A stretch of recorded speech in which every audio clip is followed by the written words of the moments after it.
Another time. What is wrong with people? I don't know. Hey everybody! This is Perch. As you can see, I'm here with the wonderful Joe Corallo and Jeff Thorne to just always have a great time when I'm. How are you guys both doing? I'm happy. My Friday is ending well because of this. Let's put it like that. That's good. Yeah, absolutely. I just made sure to keep the Four Loko in the fridge long enough, and I have a glass of ice here with me, so it's not going to be as bad as the last time I did one of these. You're drunkards. You're both drunkards. I'm staring at a bottle of whiskey across the room that I'm going to have to get up and go retrieve at some point. But folks, thanks for joining us tonight. This is always a great time with both of you and the great people in the chat. We'll have a nice, fun time. It is. We were having a very intense conversation before we went on the air, which we can't really get into. Oh my God, with people. Why are people crappy? That's a tease. It is this has been I want to say this because I suspect we will look back on this day. Yeah, no shit. Yeah. We will absolutely I guarantee you a month from now we'd be looking back on this day as being a pretty big day. Oh, this is really artificially peach flavored. Oh my God.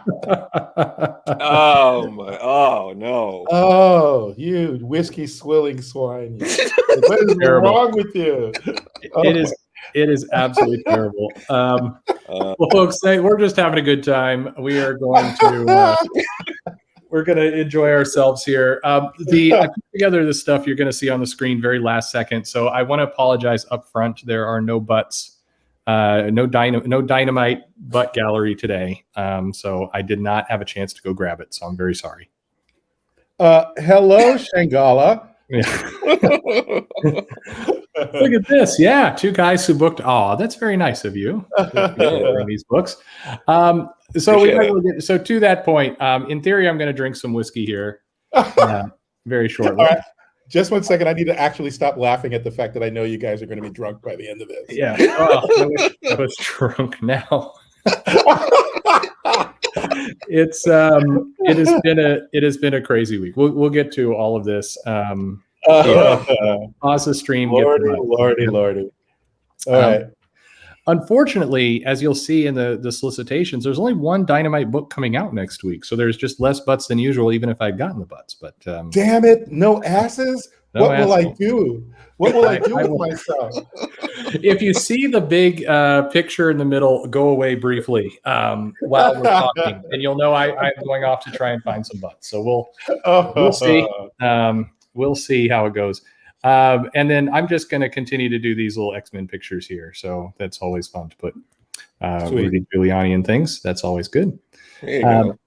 So as you could probably tell, I want to throw up there. We've got the writers for Beckstar and Green Lantern here. Ooh. Which is me just having it. And so Jeff, first, so Green Lantern comes out in 1 month, almost.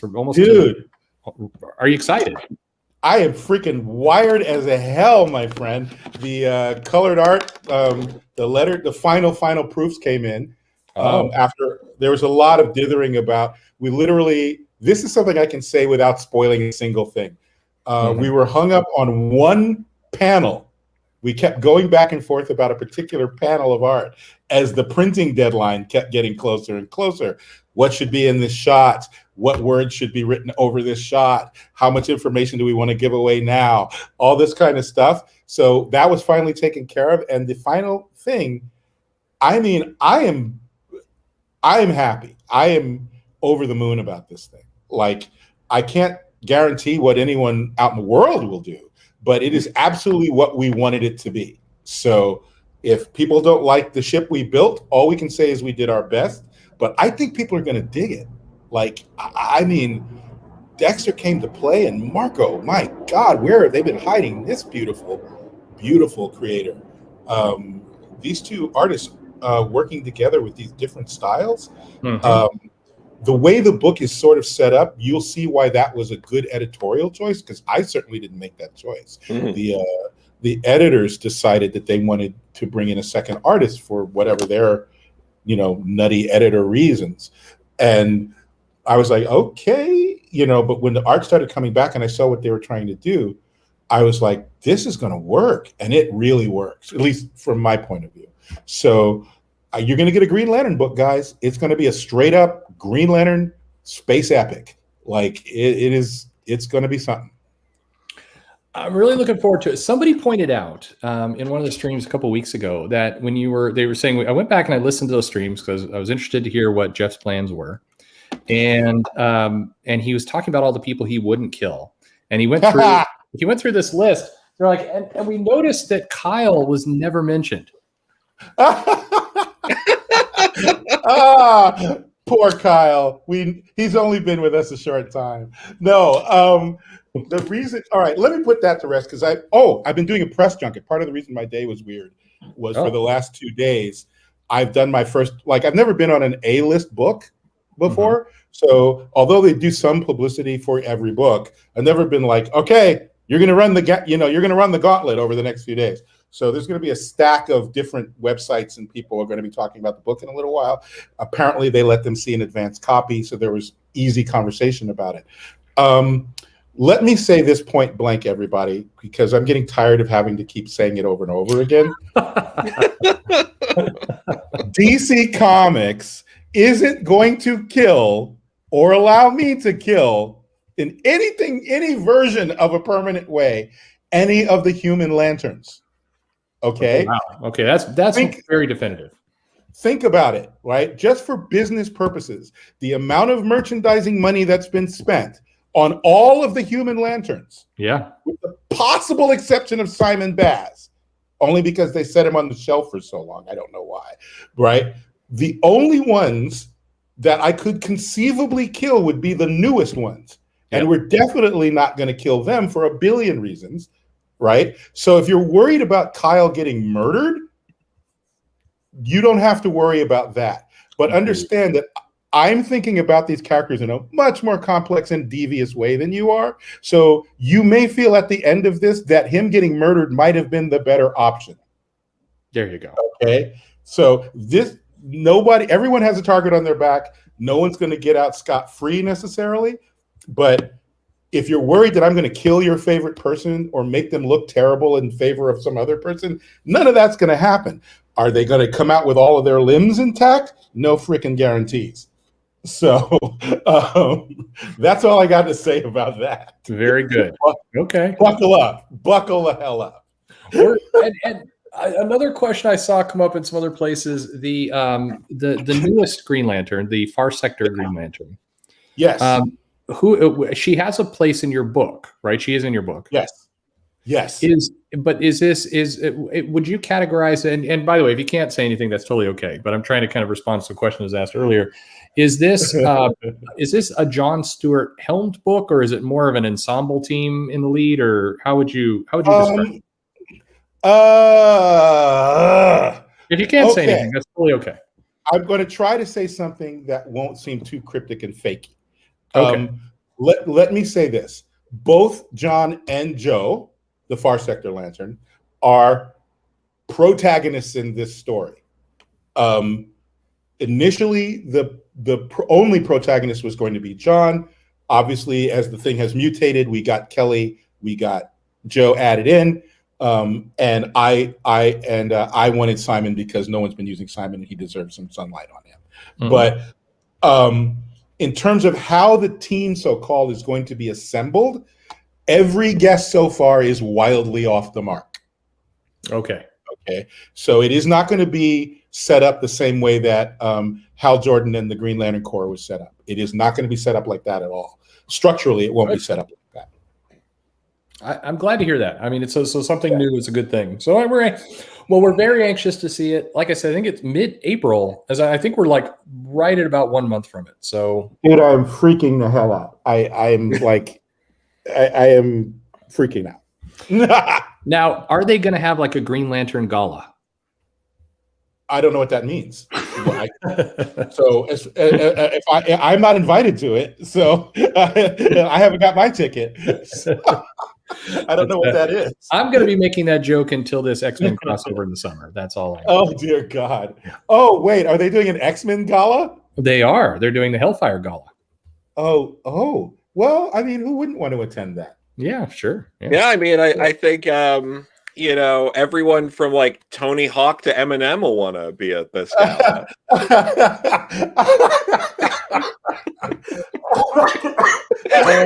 Well, if people could communicate. Right. So the Hellfire Gala, it's a storyline crossover in June, and I think it's 12 issues, as I believe was said in the press release. So a 12-issue gala crossover where they will announce the democratically elected X-Men team. Okay. Oh, right. We all voted, so that's Yeah. where they're going to announce it. Okay. Yeah. Okay. Yeah. Okay. I mean, I want to see that. I voted for Forge, so I'm interested to see if he gets in. Nice. It's going to be Marrow, I'm sure. Yeah, I feel Marrow is it. I think it's going to be Marrow. There's that much Marrow love out there, really? I don't understand it, but there's a lot of in the core demographic for this book. It feels like it's very Marrow heavy weighted. I think. Right? That's weird. That's like having a maggot fan base. Like I don't even understand. What? Okay. God bless. Yeah. Well, there's something for everyone, I guess. Yes. So before we go, so Beckstar, Joe, I'm looking forward to your book. I know a lot of people, thank you very much. A lot of people are looking to kind of go into this. I saw one of the strangest feedback of like, I'm looking forward to this, but how do I put this? There were some questions about the color palette on the cover. Did you see that one? I didn't see that question. No.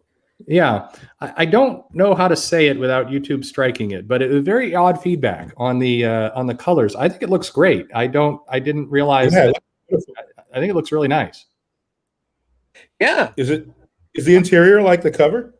It's the cover is Sweeney Boo. The interior is this Italian artist Lorenzo, who I really like his stuff, and he was also did all the coloring, and they wanted to have a different cover artist on the book. That was a decision that they made, the publisher Mad Cave.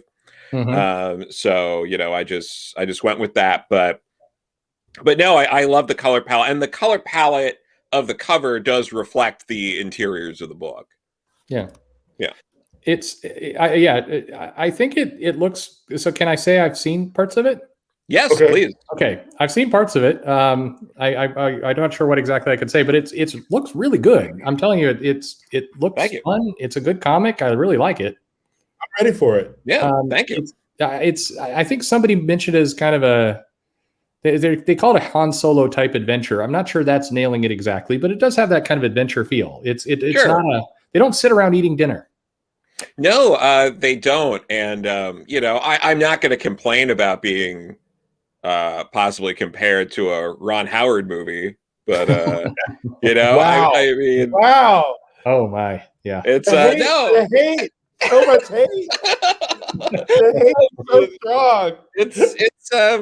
It's good. I still will never forget my experience sitting in the theater during Solo, and there was just this one moment where he has to register his name with like the Imperial Starfleet when he's signing up for them, and they're like, "What's your name?" "I have no last name." "Okay, you're Han Solo," because he came alone.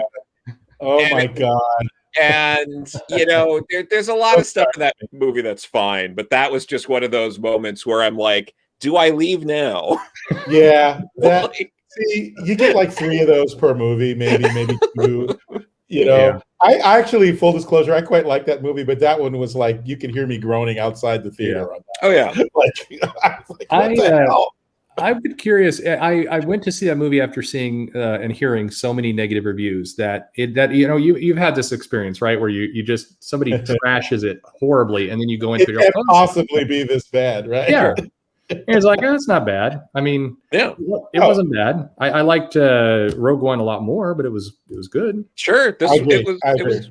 It was fine. It had fun elements. It had fun elements. I love the train heist. Yes. I love the overall arc with him and Woody Harrelson's character. I love a lot of it. But I feel like they squashed. I feel like it was really a matter of releasing too many Star Wars projects in too short a time. Yeah, for sure. They were just cramming us with freaking Star Wars. I was like, relax, we get it. We know we're supposed to love it. Relax, you know. I was a kid at the time, of course, and the Star Wars Holiday Special was on, and I remember kind of begging. We were at my grandfather's house. I remember begging to watch that, and he was pissed because I think football or something was on. He wanted to watch. Hey, can you let me watch this? And I'm like, oh crap. Even as a kid, I'm like, I have ruined everyone's experience now. So that's my bar for Star Wars. I mean, that's your bar. It's not that bad. I mean, it's not Star Wars Holiday Special bad. Come on, sure. It's not even close to that. I just feel like I feel like what's happened a lot of the time, and it's both good and bad, right? Like with the Marvel movies, you have the sort of Kevin Feige think tank at the top of all of it, right? Everything filters through sort of the great 10 or whatever, however many people are in the think tank, right? And what it has created is this, at least up till now, we'll see what happens in this, whatever phase we're in now. But up until the end of Endgame, I feel like they were basically 9 point something out of 10 almost every time. On Star Wars, I don't know that their think tank is as good as Feige's. No, absolutely not. The choices they're making, I don't know that they're always necessarily bad choices, but it's kind of like, huh? Yeah. Like, I'm not angry at you. I don't think it was necessarily bad, but it's kind of like, why? I was one of the only people I bursted out laughing when I saw what was it, the last one, was it Rise of Skywalker, when it just started with like the dead live, or me too. I was losing it, and like no one else in the theater was. No, we were there with you. I was with Ryan, the guy who does the movie reviews with me, and we were sitting there with a bunch of other people we knew, and that the dead live again, or the dead speak from the grave. And the dead speak, yes. The dead speak. And we both just busted out laughing. It was like, no, stop it. Just stop while you're hurting people. Just stop it. Oh my God. I think your Bexstar cover looks good, even if it has purple in it. Well, I do like the color purple. It's a nice color. I think I look good in purple. But I think what you may have been alluding to is people on the internet have gotten this weird fixation on the idea of bisexual lighting. Is that where? What is that? Bisexual lighting is just the bi flag colors and utilizing. It's just utilizing those colors. Yeah. I didn't even know they had a separate flag for bisexuals. Yeah, they have their own flag. It's everybody gets their own. Everybody gets their own flag. Okay. Even enough. Burger King has their own flag. Stop it. Is Purple Man claimed bisexual then? No, it's Purple Man. Yeah. Yeah. I mean, isn't he? Isn't he automatically claimed? Like, I don't know. I would consider him. Right now. Isn't he? I would consider him omnisexual. I don't know that he would limit himself to being bisexual. True. There you go. Deep discussion on Purple Man you've walked into. Welcome everybody. Hi. Well, I think it's cool, and this comic is good, and I've read it, and I promise. I can't wait. I am dying to read this thing. I appreciate that a lot. Thank you. I have not read Green Lantern #1 yet because I am not close enough friends with Jeff. So the horrible thing about that, Perch, is even if we were close friends, and we will be by this time next year, I would imagine. Sure. I would want your fresh opinion. I would not want you sort of to, it's my friend Jeff's comic. Let me read it, like, and the leisure, and because you're going to put the nicest spin on it. But Yeah, I don't think you're doing it on purpose. I think no, it's true. You get biased by the people, you know. I try not to. I try to do, if I don't like something somebody sends, I just don't review it. And by the way, for all the people who have sent me content and I haven't gotten to it, that's not an indication. It just means I'm slow. Relax. I'm just slow. I'm digging off such a hole right now. But anyway, it's a one-man operation, people. Yeah, it is. Today was a pretty shaky operation. I made the mistake of having beer at lunch too, which was not a good plan. So, what is going on in the north of this state? What's happening? Just constantly liquored up there. What is going on? You feel the struggle is real. I don't know. Here you go.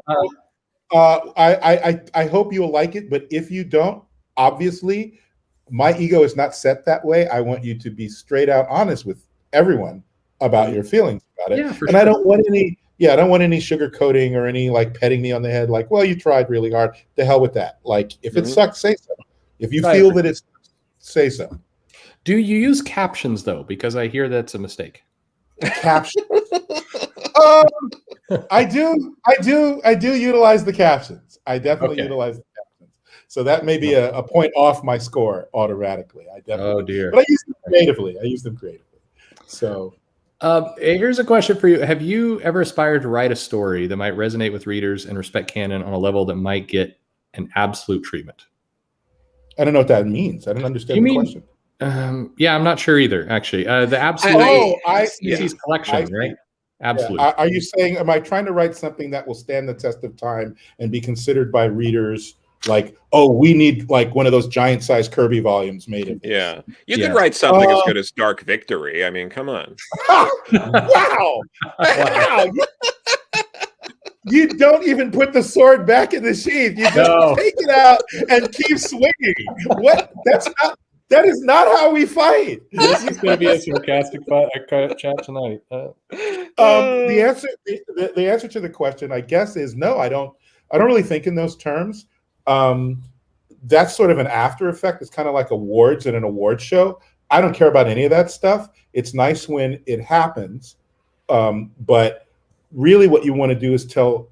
Let me put it to you like this: the reason I don't want Perch to sugarcoat anything he ever writes is it's less important to me. I want you to enjoy it. Obviously, I want as many people as possible to enjoy it, but I'm more concerned with, did we get across what we were trying to get across? Yeah. So if the reason you don't like it is because you understood it and you're like, yeah, I get it, Jeff, still don't like it, that's fine.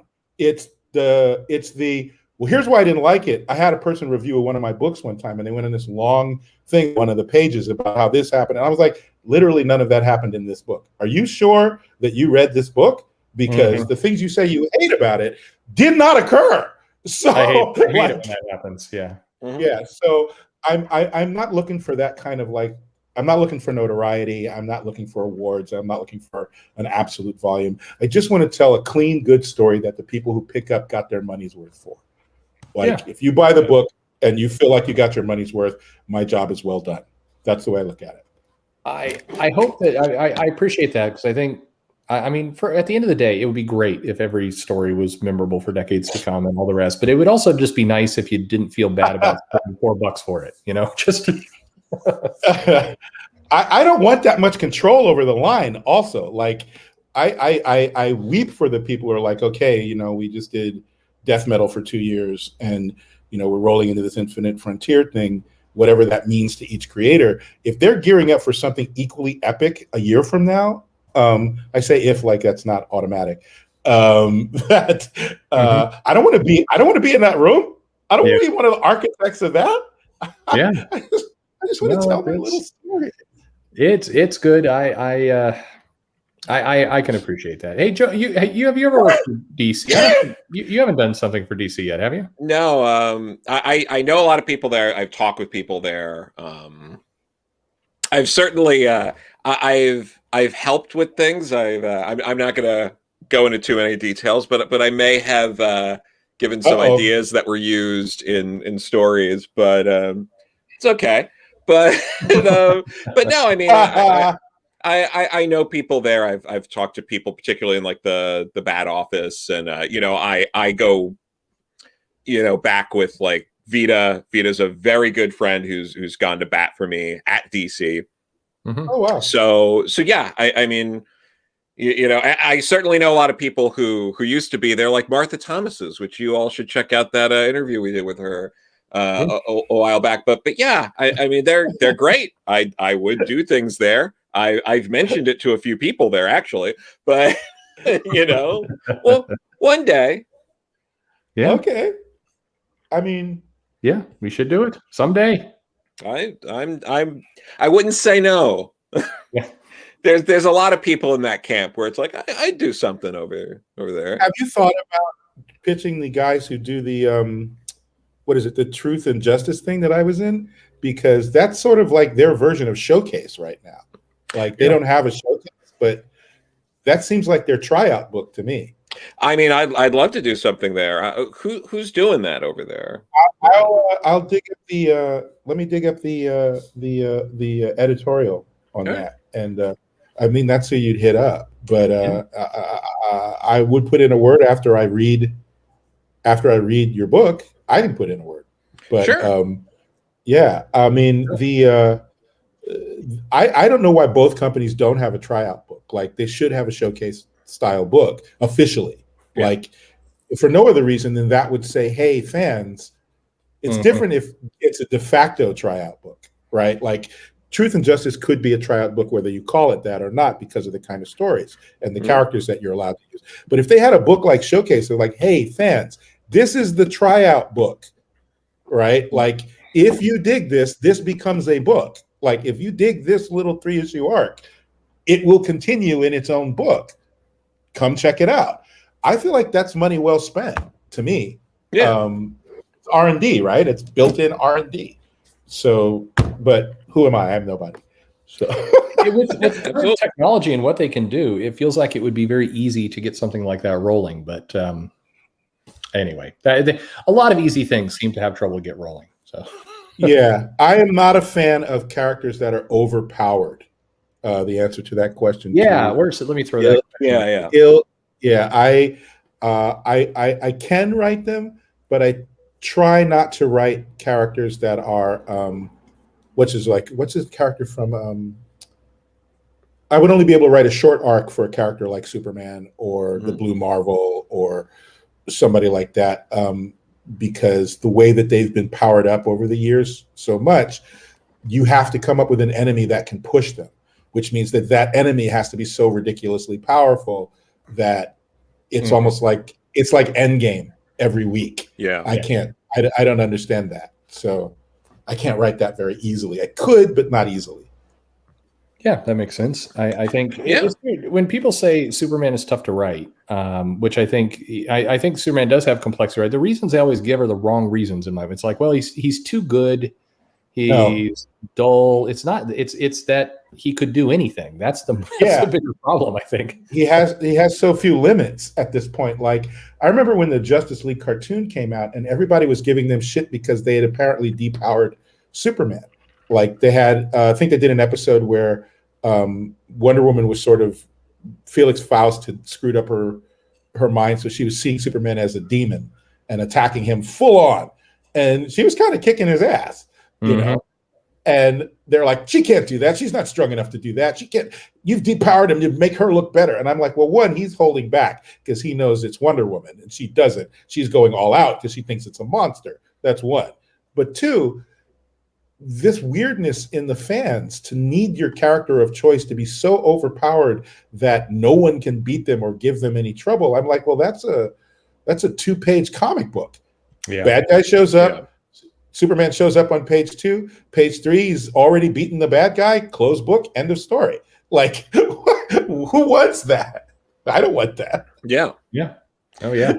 No, for sure. I think there are characters that are those like super level geniuses, like your Reed Richards and all that. That can be difficult to write because I'm a big fan of science fiction, and you see through the technobabble and all that after a while. And I would be self-conscious of that if I leaned too heavy on technobabble and wasn't aware. It would result in me having to do research and being self-conscious if I'm getting certain things wrong. And for a character like him, I would probably end up leaning more heavily on him being cold and calculating than on his intelligence. And I'm not sure that's how I would personally want to read Reed Richards' story. So probably something like that.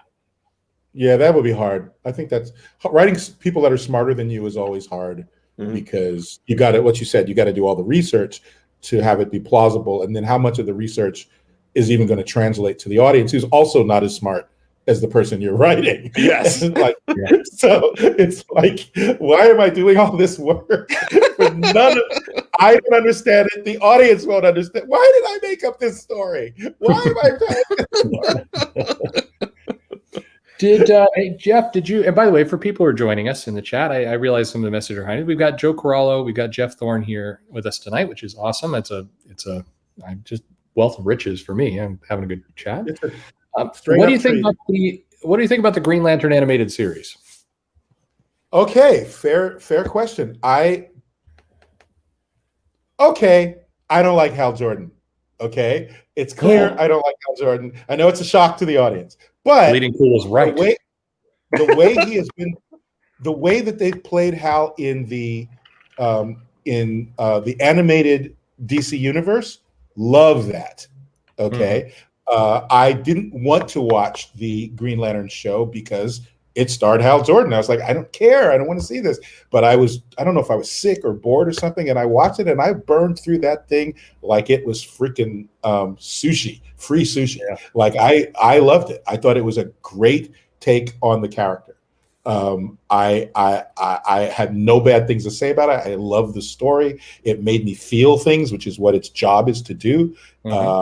It made me like that version of Hal. I have no bad things to say about it. Like I would have been happy with a third.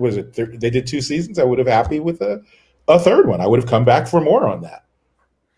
Yeah, it's interesting. I've heard that before. I think a lot of people had trouble getting into Hal, loved Hal in that series.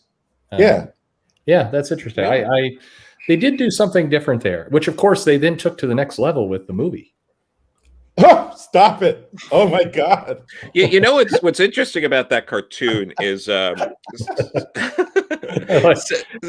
no-sells that completely. No, it's Sarah Douglas, who most people know as Ursa from Superman 2, but has done a lot of other stuff. She was the voice of a character, I think Scar in the Green Lantern animated series. She was in a few episodes.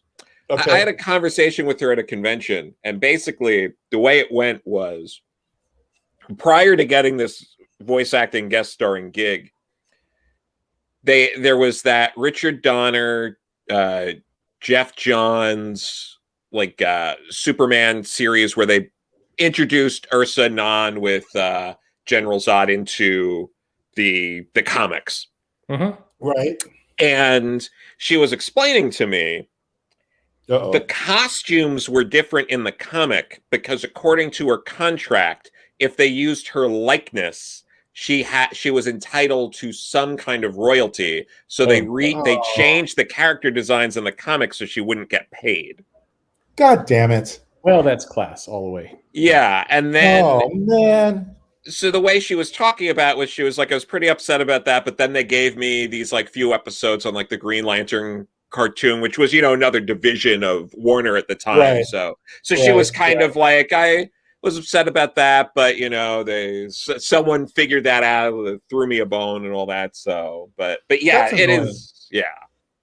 There's no reason for that. Whatever amount of royalties she might have got from her likeness use, how infinitesimal, right? How tiny would that have been if somebody needed to cheat her out of that? Like, let the woman have her cut. Absolutely. Yes. This has been some of the reason, and Joe and I touched on earlier this week, why trades have gone out of print or why they haven't put things in. I don't know if this is ever truly the case, but you hear every now and then it's like, well, the person we'd have to give a royalty to is a real jerk. It's like, but come on. What?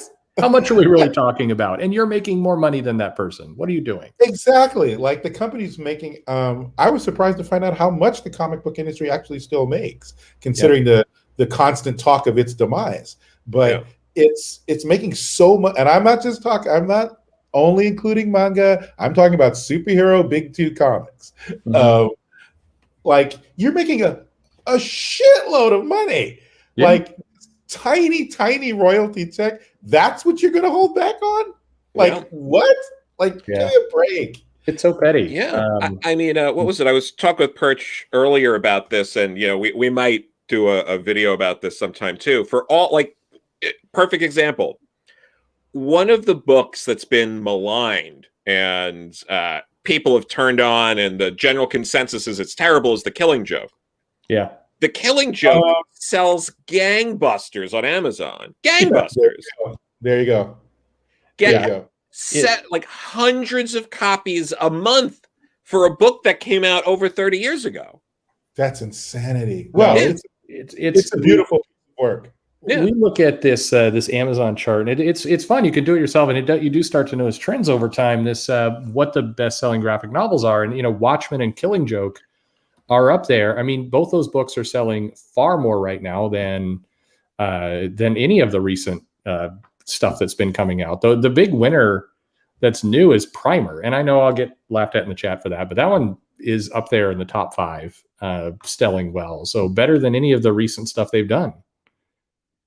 It's good. Yeah, and, I don't know. What do you say? And one thing too, another common thing that you say, and I promise I'm not trying to do any brown nosing or anything like that, but you do see a lot of people say things like, well, I really like Scott Snyder or whatever when he was doing like chord vowels, and like I don't know if he's still got, like, you hear stuff like that.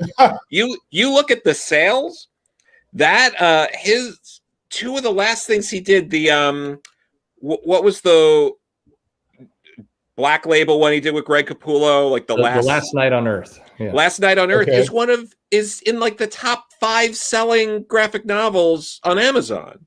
Yeah. For DC. Christ. It's selling huge numbers. Same thing with what was it? The Batman Who Laughs. That is in the top 10 for DC in sales. It's huge. So when people see stuff like this and they see like, oh, Scott's getting another book, all that, it's like, yeah, because he sells still. Yeah. Oh, that's his job. That's the mystery revealed right there. Yeah. I mean, I think if you look at The Killing Joke like a movie, instead of thinking of it, everything must be in continuity. Everything has to add up to everything else, right? Even Alan Moore says, at least, I don't know if he still says it, but at the time he was like, I thought this was a one-off. Yeah. It never even occurred to him that it would have lasting repercussions. Yeah. Right. Yeah. So,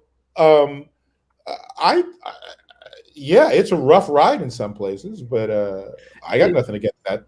And to be clear, to this question, sales don't equal quality. Sales equal sales. They are different things, but sales equals money, and you need money to survive. So you do pay attention to what the sales are, but they are different. Oh, yeah. Things. Right. If quality and sales linked up, Chinatown would be one of the highest grossing films of all time. Well, it's a movable feast anyway. Like if two people looking at a piece of art of any kind, commercial art or so-called fine art or whatever, they're both right, even if they disagree. If I literally just had this conversation today. If you and I go and look at the Mona Lisa and I'm like, what a piece of shit. Why do you all like this? Right? And everybody else is like having some sort of religious experience. Even if 1,000 people in a room are having a religious experience looking at the Mona Lisa, and I'm like, really? This is it's so little. Why do you care?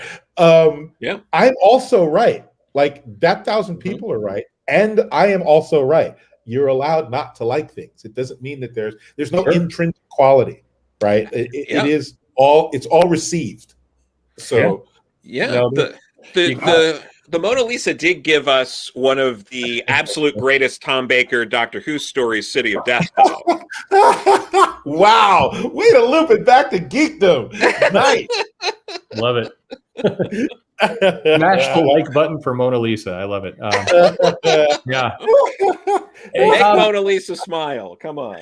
Oh my God. That's funny. I love, so turn your attention to what's coming out next week. Somebody asked, sell me on Erratic. I can do that simply. This does have a Spider-Man feel. But, it is like an origin again. It's it's one of the more authentic kind of kid dynamic crisis everywhere stories. It's got a lot of energy. There's a lot going on. My only concern with Erratic is it's 5 issues, and Kari Andrews is still building the world in issue 3 with no signs of stopping. So I don't know. I don't know how he wraps this up in the next 2. But erratic? What's the power? What are his powers? So he gets kind of electricity based powers. It's he's super strong, but only for 10 minutes every 24 hours. So he has to be really rapid in what he does. He's a kid in high school. Oh, wow. He does not know what he's doing. The people around him are nuts. It's got an amazing premise to it, and it's just played off really, really well. The kids are really authentic in it, and the teachers, like it's hard to describe parts of it, but it's a fun book. It's a fun read, but it is it's absolutely nuts. Is it he gets 10 minutes a day, or he gets 10 minutes for 10 minutes a day? No, he gets 10 minutes a day, and then his kind of power burns out, and so he can use it for. I can be super strong for 1 second in the morning, and then no, sorry, it's a 10-minute. Once you start the clock, you got to use it. Okay. Yeah. Okay. Whoa. So it's a cool. Yeah. Okay. It's energy based. We don't know exactly what they are. There's still some mysteries. The mom is in trouble. The brother's in trouble. The friends are like everybody's in trouble in this comic, and it's it's crazy. But it's a really fun. Check it out. Yeah. Anything else? I don't know. Anything else on this list? I know it's small that you might be checking out. Bigger. Let me make it bigger. It's quite a what was it? It's crazy seeing American Mythology putting out twice the amount of comics as Dynamite, I guess, huh? Yeah. Because Dynamite only has 1 book, right? That's right. Well, which we can go there. I can. Wow. I know people. This is the best butts we've got, folks. This is it from Dynamite. This is all the books. I know. It's a disappointment. Okay. Here we go. Dynamite sales tank. Oh, of course it's a Vampirella book. Well, sure. Yeah. Oh my God. It's we got some DC stuff though out there. We're seeing the return of Catwoman. We're seeing the very first Bendis Justice League. Okay. Are you? You work for the company. Maybe it's not a fair question, but how are you feel? What do you think Bendis's take? You've read comics for a long time. Yeah. Different writers leave their mark on it. How do you? What are you looking? You can't judge it till you read it. But how do you feel about? How do you think this is going to go? All right, so I feel like I looked up one day and everybody suddenly hated Brian Michael Bendis. It kind of happened suddenly, yeah. I watched him start in Indie World. I read Jinx and Goldfish and all of those books all the way up through Powers into him being a big guy at Marvel and then slipping over to DC. And somewhere before he left Marvel to come to DC, the audience either changed around him or they just decided they'd had enough. But I didn't read enough of his work overall to ever get sick of it. Depending on the character, like there are characters he might undertake, but if I didn't care about the character, it didn't matter that he was writing it. I'm not going to go buy that book. So I didn't have the sort of maybe oversaturation. I don't know. I have nothing. I don't expect or not expect anything at this point. I'm just like, he must have a take. Let's see what the take is. I did not love Naomi. I did not dislike Naomi. I just was like, okay, that's Naomi. Yeah, sure. There was nothing to write home about. There was nothing to hate about it, which maybe is sort of dang it with faint praise in a way, but I'm not trying to do that. And I didn't hate his Legion, but we've talked about the Legion. I think everyone gets a different Legion, and it didn't knock my love of Keith and the Beer Bomb, Giffen and the Beer Bombs era, the DNA era. That's still my favorite. But I think it's just as good as Mark Waid's Supergirl in the Legion. I don't think there's any reason to be vicious about it. That's fair. Yeah. So I will give it the same chance that I give every new comic, new team on the Justice League. It's a hard nut to crack. Not everyone can do it anyway. It's not the Avengers. They don't have the The thing with writing the Avengers is that all the Marvel characters have a lot more shadows. They're a lot more like real people. The Justice League, you can't really do those kind of stories with those characters, right? They don't cheat on their wives. They don't, you know what I mean? They don't do things that regular people do. They aren't built that way. So it's going to be an interesting ride with him. Maybe that's why he chose to put, Black Adam and, Hippolyta and people who are less Paragon-y into the mix. Yeah. Right. Like, rather than the standard, King and Queen 7, because those guys are such paragons. Like, I don't know where he can sink his teeth in on that. Yeah. Oh, for sure. What about Joe? What do you think? Are you looking forward to this run, or? I wouldn't say I'm looking forward to it, but I'm not I'm not like, oh, get it away from me. I'm like, I'm indifferent, but I do want to say, in terms of Bendis, one thing is him and Brian K. Vaughan are really what turned me into a regular Marvel reader because of Runaways and Ultimate Spider-Man. Yeah, Vaughn's awesome. That guy's awesome.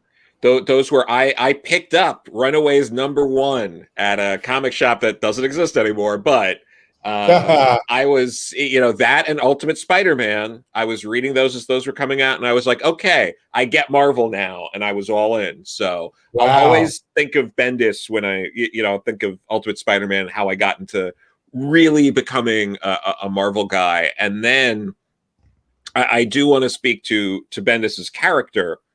One thing that he does that, it's not spoken about, no one really brings it up or appreciates, is he's very loyal to, the creators he works with. In particular, my buddy Corey Pettit is his letterer. He started with him at all the way back with Daredevil at Marvel. He was lettering. Crap. He was lettering Bendis, and when Bendis signed that exclusive with DC and moved over, he had them bring Corey to letter all his Superman stuff. Holy crap! Go, baby, go. That is Jesus. Something that does not happen in this industry. Bendis never makes a big deal about it. He never talks about it. He doesn't pat himself on the back. So I do think that's something that speaks to his character that a lot of people don't consider, and I really admire that about him. Yeah, that's class. Wow. I mean, that's class. That's straight up class. I know that people have worked with him and know him in real life, have said nothing but basically similar things. So he seems like a stand-up guy. I think also when you're a bad guy and you put out the call like, I'm doing X, can come work with me? People who don't have to don't show up. You only, if they're just showing up for the money, then they're not going to show up when you need them, right? And I think he has a stable of people who will show up when he calls them because he's treated them well. He's been a decent guy to them. So, but I don't know the guy. I don't know anything, beyond what I've heard from any mutuals we might have. So I think if I was to put an error on it, I would say, because Bendis had a lot of popularity in Marvel, I do think he brought a lot of people to the Avengers, and there are a lot of people who just love that stuff. And there's a little bit of kind of revisionist history, I think, that goes on where people are like, I've always hated him, and it's like, no, it's not like that. I think when he did it was one of the Avengers relaunches. It was after Dark Reign, and Bendis introduced the oral history of the Avengers and a lot of panels of the Avengers talking like in a reality talk show format. I remember that. Yeah, that burned a lot of people. That seemed to be the moment where people seemed to slide on him. By the way, that's weird because he did that a lot in his indie work. He did. That was one of his things. So people are asking for Xenoscope. So here you go. Unfortunately, Xenoscope's not helping you out much. This is what they've got. I'm sorry. It's not a thirsty week in old comics. Oh my God. Yeah. Okay. Let me get a better way at that. So there you go. Xenoscope. Never say I don't do anything for you. There you have it. Oh, that's much better. They're curvy and not so much with the butts. Yeah. I mean, there's like a spider butt going on there, so that's that's a little freaky. Yeah, I didn't realize that was part of her. Doesn't look right. That's not what Mama wants to see. No, the heroic age. That's right. That was it. Yeah. Well, here. So sorry for so little of Xenoscope. Like I said, there's very little. We'll go over. How about this? Captain Marvel. Everybody likes the Captain Marvel. So we do. We have a couple things. There's the second issue of Radiant Black. This Captain Marvel is supposedly going to have the big shock ending. Nothing will ever be the same again after Page at the end is what they're okay. Okay. It's a quieter week though. I mean, in general, it's after, was it last week we got the Berserker chaos. I mean, it's quieter this next week. That was madness. But is this something that happens? Like, I don't know from the side. All I know is what I buy, right? So, are there ebbs and flows like this over, like, where there's sort of a lull month or two? There is, and there shouldn't be. I think that's what, if you're kind of head of editorial or you're managing these companies, your job is to kind of make sure you don't have dead weeks, and right. That seems to be a lost art, I will say. Well, I can't believe I'm this guy. In their defense, the structure on the editorial side is nothing like it was back in the day. For sure. I think you have too few people doing too much work in too short a period of time, and there's just going to be a lot of glossed over stuff. Yeah.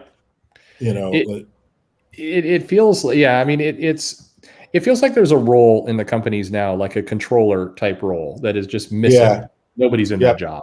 It would go a long way, I think. But I think also, like in the old days when these companies were actually themselves, where they weren't divisions of larger companies, you can get a personality like a Stan Lee or a Jim Shooter or what's his name, Julie Schwartz over at DC, and whether you like them or not, and there are things to be said negatively about really all three of them, they definitely had a vision. Like they yearly, if not overall, they would be like, all right, this is what we're going to be for this period of time. Here are our marching orders. Let's all roll out. And then that's what would happen. Like that's what it would be for the year. And so all the planning was done. Everything was mapped out. All the ads matched up with everything. And barring accident, like there's always something unforeseen, that's what you got. So they could make and keep promises. They could keep things on point. I just don't know that the structures of these giant corporations allow for that personality to exist at the comic book level. Like you got to be the head of Disney to act like that now. You can't, It's always telling when we get to like the past issues that I always show. It's always fascinating because you see a lot of the same issue. Why is because it ran like such a machine that same week every year led to the same title because they had it locked down. And today it's there's nothing like that. But people are commenting on this. So this Captain Marvel issue, the background is she breaks up with Rodney. Okay. Reasons sure. And she's sad. So the heroes are going to come and try and cheer her up. That is the solicitation. That's not me making it up. That's the whole book? Yes. I do find it odd. Somebody else pointed out Iron Man, the person she killed. Oh, wait. She broke up with Rhodey. She was dating Rhodey and she broke up with Rhodey? Yes. I mean, who broke up with who? Now I'm interested. Yeah. So she's sad, but she killed Tony Stark and he's got a banner saying, I love Carol Danvers. I don't know that he would do that. What? I mean, I'm not reading the right books, I guess. She killed Tony Stark. Yes, that was the outcome of Civil War II. Oh, right. Okay, back in the day. I thought you meant right now. No, I don't know. That just it's weird with all this stuff. That's the stuff I get hung up on. It's like, okay, he wouldn't be doing that. He'd be. But supposedly we're going to have a big shock ending, change the world forever, and Jessica Drew is involved, and we'll see. But. She's pregnant with Rhodey's baby, and she's going to marry Jessica. That would be at least one of those. Yeah, so all good. Yeah. So well, anyway, there you go. That's what we have to. Anyway, maybe I will pick it up. I've not been reading them. I have no idea about any of this, but I'm dying to know who broke up with who now, like in this holy soap opera way. Which one of them broke the couple up? I'm just going to have to post the panels here. It's next week. So when we have the chat next week, we'll just post the panel. Okay. We'll answer that question. There you go. Yeah. It's still weird to me that you can have a $1 billion movie and you just struggle with kind of what to do with the title, but that's, whatever. Anyway, it's all good. We'll all be talking. I don't know why it's a struggle on a lot of these things, which seems so no-brain. I think, I don't. I really, at the end of the day, I'm just a freelancer. I don't know any of the inner workings of any of this shit. I don't know what's going on in these rooms or these offices, and I'm happy somewhat that I don't. But some of these things are no-brainer projects to me. If you can't make it work, it seems like you're just not trying to. Yeah. It's strange. Apparently, here is the answer. She broke up with Rhodey because she saw that he had a daughter with someone else in the future hellscape she got flung into. Oh, wait. What? She did it for the children. Wait, she went to an alternative future because all of the futures are alternative. Yeah. Saw he was with somebody else, had a child with them, and went, "Oh, I guess that's it for us then." Yeah. And came back and shut it all down. Yeah. That sounds like a self-fulfilling prophecy. That's. I mean, okay. That's the worst advertisement for time travel I've ever heard. I need to have Joe. I need to record you saying "what" from that Linearverse video and just have that as a clip. Please do. I was there for that. That shit was hysterical. Thank you. Oh my goodness. Okay. The pause. You have to have the pause though. You need the pause before what? Like the processing speed is part of the joke. Yeah. I mean, Eric points out at least she didn't kill him. So I mean, Fair enough. Could be worse. Yeah. Didn't kill him yet. Yeah. We don't. He's gonna die of a broken heart. You know he is. Yeah. That's true. Yeah. Rhodey's daughter in the future. Rhodey was dead. So. Well, this is what kills him. Never know. I do love that Care Bears ending to Revenge of the Sith, where she dies of a broken heart. Though that's adorable. Oh God damn it! Yeah. Oh no. Oh wow! How funny. Right. So I put this together earlier today, and then the story evolved a bit. Do you NFTs? Oh Lordy. What do you feel? So I don't know. We'll take it to the nicer part here, or the easier part. Okay. Are you going to buy any kind of digital art? Would you buy digital artwork this way? Either of you? Theoretically, it's something I've been thinking about only in terms of I've never understood how you can sell digital art the way you sell analog art, because I'm selling you a file. I have to, I promise I'm never going to sell the file to anyone else, or in front of you delete the file so you're the only person who has the file now. Like, it's a copy. Like, by definition, everything that's printed is a copy. The original is the file. So if you're buying art, you want the piece of art. Like, you're not buying a copy of a Kirby original page. You want the page. Right. Yeah. So this seems like a solve for that. But of course, in reality, the way people, of course, people are jerks. Like, I don't know why people are jerks, but they are. Of course, they figured a way to fuck it up. So theoretically, it should work and it should be a good thing. But this weird sort of, I'm going to use it like to create a bidding war and get more for the piece than the piece may actually be worth, because people all want it and I can get more money out of it. Sounds like a good thing. But I think it's better for commissions, right? Like, I would say so. Commission me for a piece. It's going to cost this. You buy the NFT. You're the only one who gets it. That makes perfect sense to me. This other side of it, it feels like it's going to get super dodgy. And as delicately as possible, I'd say it's always been a situation, hasn't it, that you have people who do artwork or I don't even know how to wade into this. Maybe not. If you work for the big two, you draw a character that's theirs. You draw Spider-Man, Marvel and Spider-Man. You then go out, you sell Spider-Man to other people and pocket all the money. I know that at various times Marvel said, hey, technically that is our character. Now granted, Disney is super relaxed about all these things and never cares about money and their characters. Yeah, that's their reputation. They're the chill. That's the chill company. Is what Disney is. Yeah, I mean, no problem. It feels like this is a mess in the making. Would you say? I agree with it. I think the ripple effect of this is profound. I can see what the artist position is. Hey, I can now make a lot of money, right? And artists notoriously don't make a lot of money, by the way. So, like any extra that they can do, artists who go to conventions, they're not doing that because they love freaking conventions, right? They're doing that because I can get $100 more or $600 more for a piece that the company that would pay me to do this page will pay me considerably less for because a fan wants it. And it's a sort of a weird ancillary market that really, in some people's cases, keeps them alive that year, right? But the company's allowing them to do that. You're supposed to defend your trademark. If you don't defend your trademark, that's why Marvel gets Captain Marvel and DC stuck with Shazam. So you didn't defend your trademark, too bad, you lose.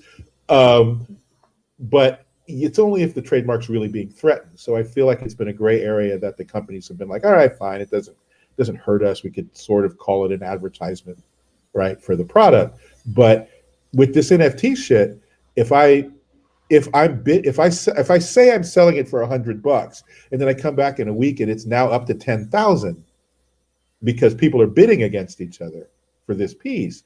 Well, I don't own Spider-Man that way. As soon as the numbers of monies become significant, the owner of the property, whether it's an individual or a corporation, is going to legally be able to say, okay, you either stop that or we're taking all of it. Right. Like, it's our thing. You're not allowed to do this unless we allow you to, and we're not. So stop or we're going to take it. Yeah. And that's not a place anyone should want to go. Why can't the creators do this ancillary market? I say, because they need it to live. You're not paying them enough to really live. So if this is what they need to live, let them. It's just, once you start talking about tens of thousands of dollars, you're not talking about, I need this to live. Now it's just this other business and I've got to protect my trademark. So I don't know. It's a messy situation. I love the comments in the chat. I have the thirstiest chat audience right now in the world. Oh no! What are they still talking about? Asses? Yeah, is that what you're talking about? We have a lot of. Apparently, what we've learned is that if you could do NFT butts, then you're going to make a lot of money. So that's. God! There you go. That's so crazy. That is crazy, and it's true. Yeah, for sure. Porn always moves markets along. Oh my God! Man. There's been a bunch of videos on NFTs. I've got one that kind of tries to sum it up in 5 minutes. You can check out later. It's an attempt, I think, to solve though this problem of how do you make digital content collectible? How do you make it worthwhile? And that's a noble thing to try and figure out. It's just it's going to be a very bumpy road to figure out. Yeah, I don't have a problem with it conceptually. I'm saying that if it's your original work, it's a boon. Like now a lot of artists can compete on it's basically what happened to music when you could just directly sell the song to the public and bypass the music company, right? The record company dies because now I can just go right to the fans with my stuff. I don't ever think that's a bad thing, taking out the middleman. The problem is if your business is based on using someone else's trademark material, it's easy to hate a corporation because it's a giant, faceless, monstrous thing. But I also have Jeff Thorne has trademark material. So if you're a better artist than me and you're selling that trademark material that I created, but you're better at drawing it than I am, and you're selling it at, ridiculous quantities, that's my money. That's not your money. Like, I didn't give you permission to do that. Right. So the problem becomes when people start thinking, yeah, but that's you, Jeff. You're a guy. You're a person I can see and know. This is Marvel Comics or this is Disney or whoever. And I'm like, yeah, but the law says it's not different. The law says it's the same thing. So I don't know how it works. I feel like it's just a really unpleasant unavoidable thing is about to happen to a lot of people. Like, yeah, I would agree. I think I think the consequences are going to be kind of ugly for a bit until it settles out. And I do think some of these big companies are going to use it as a chance to grab back a little bit more control. Yep.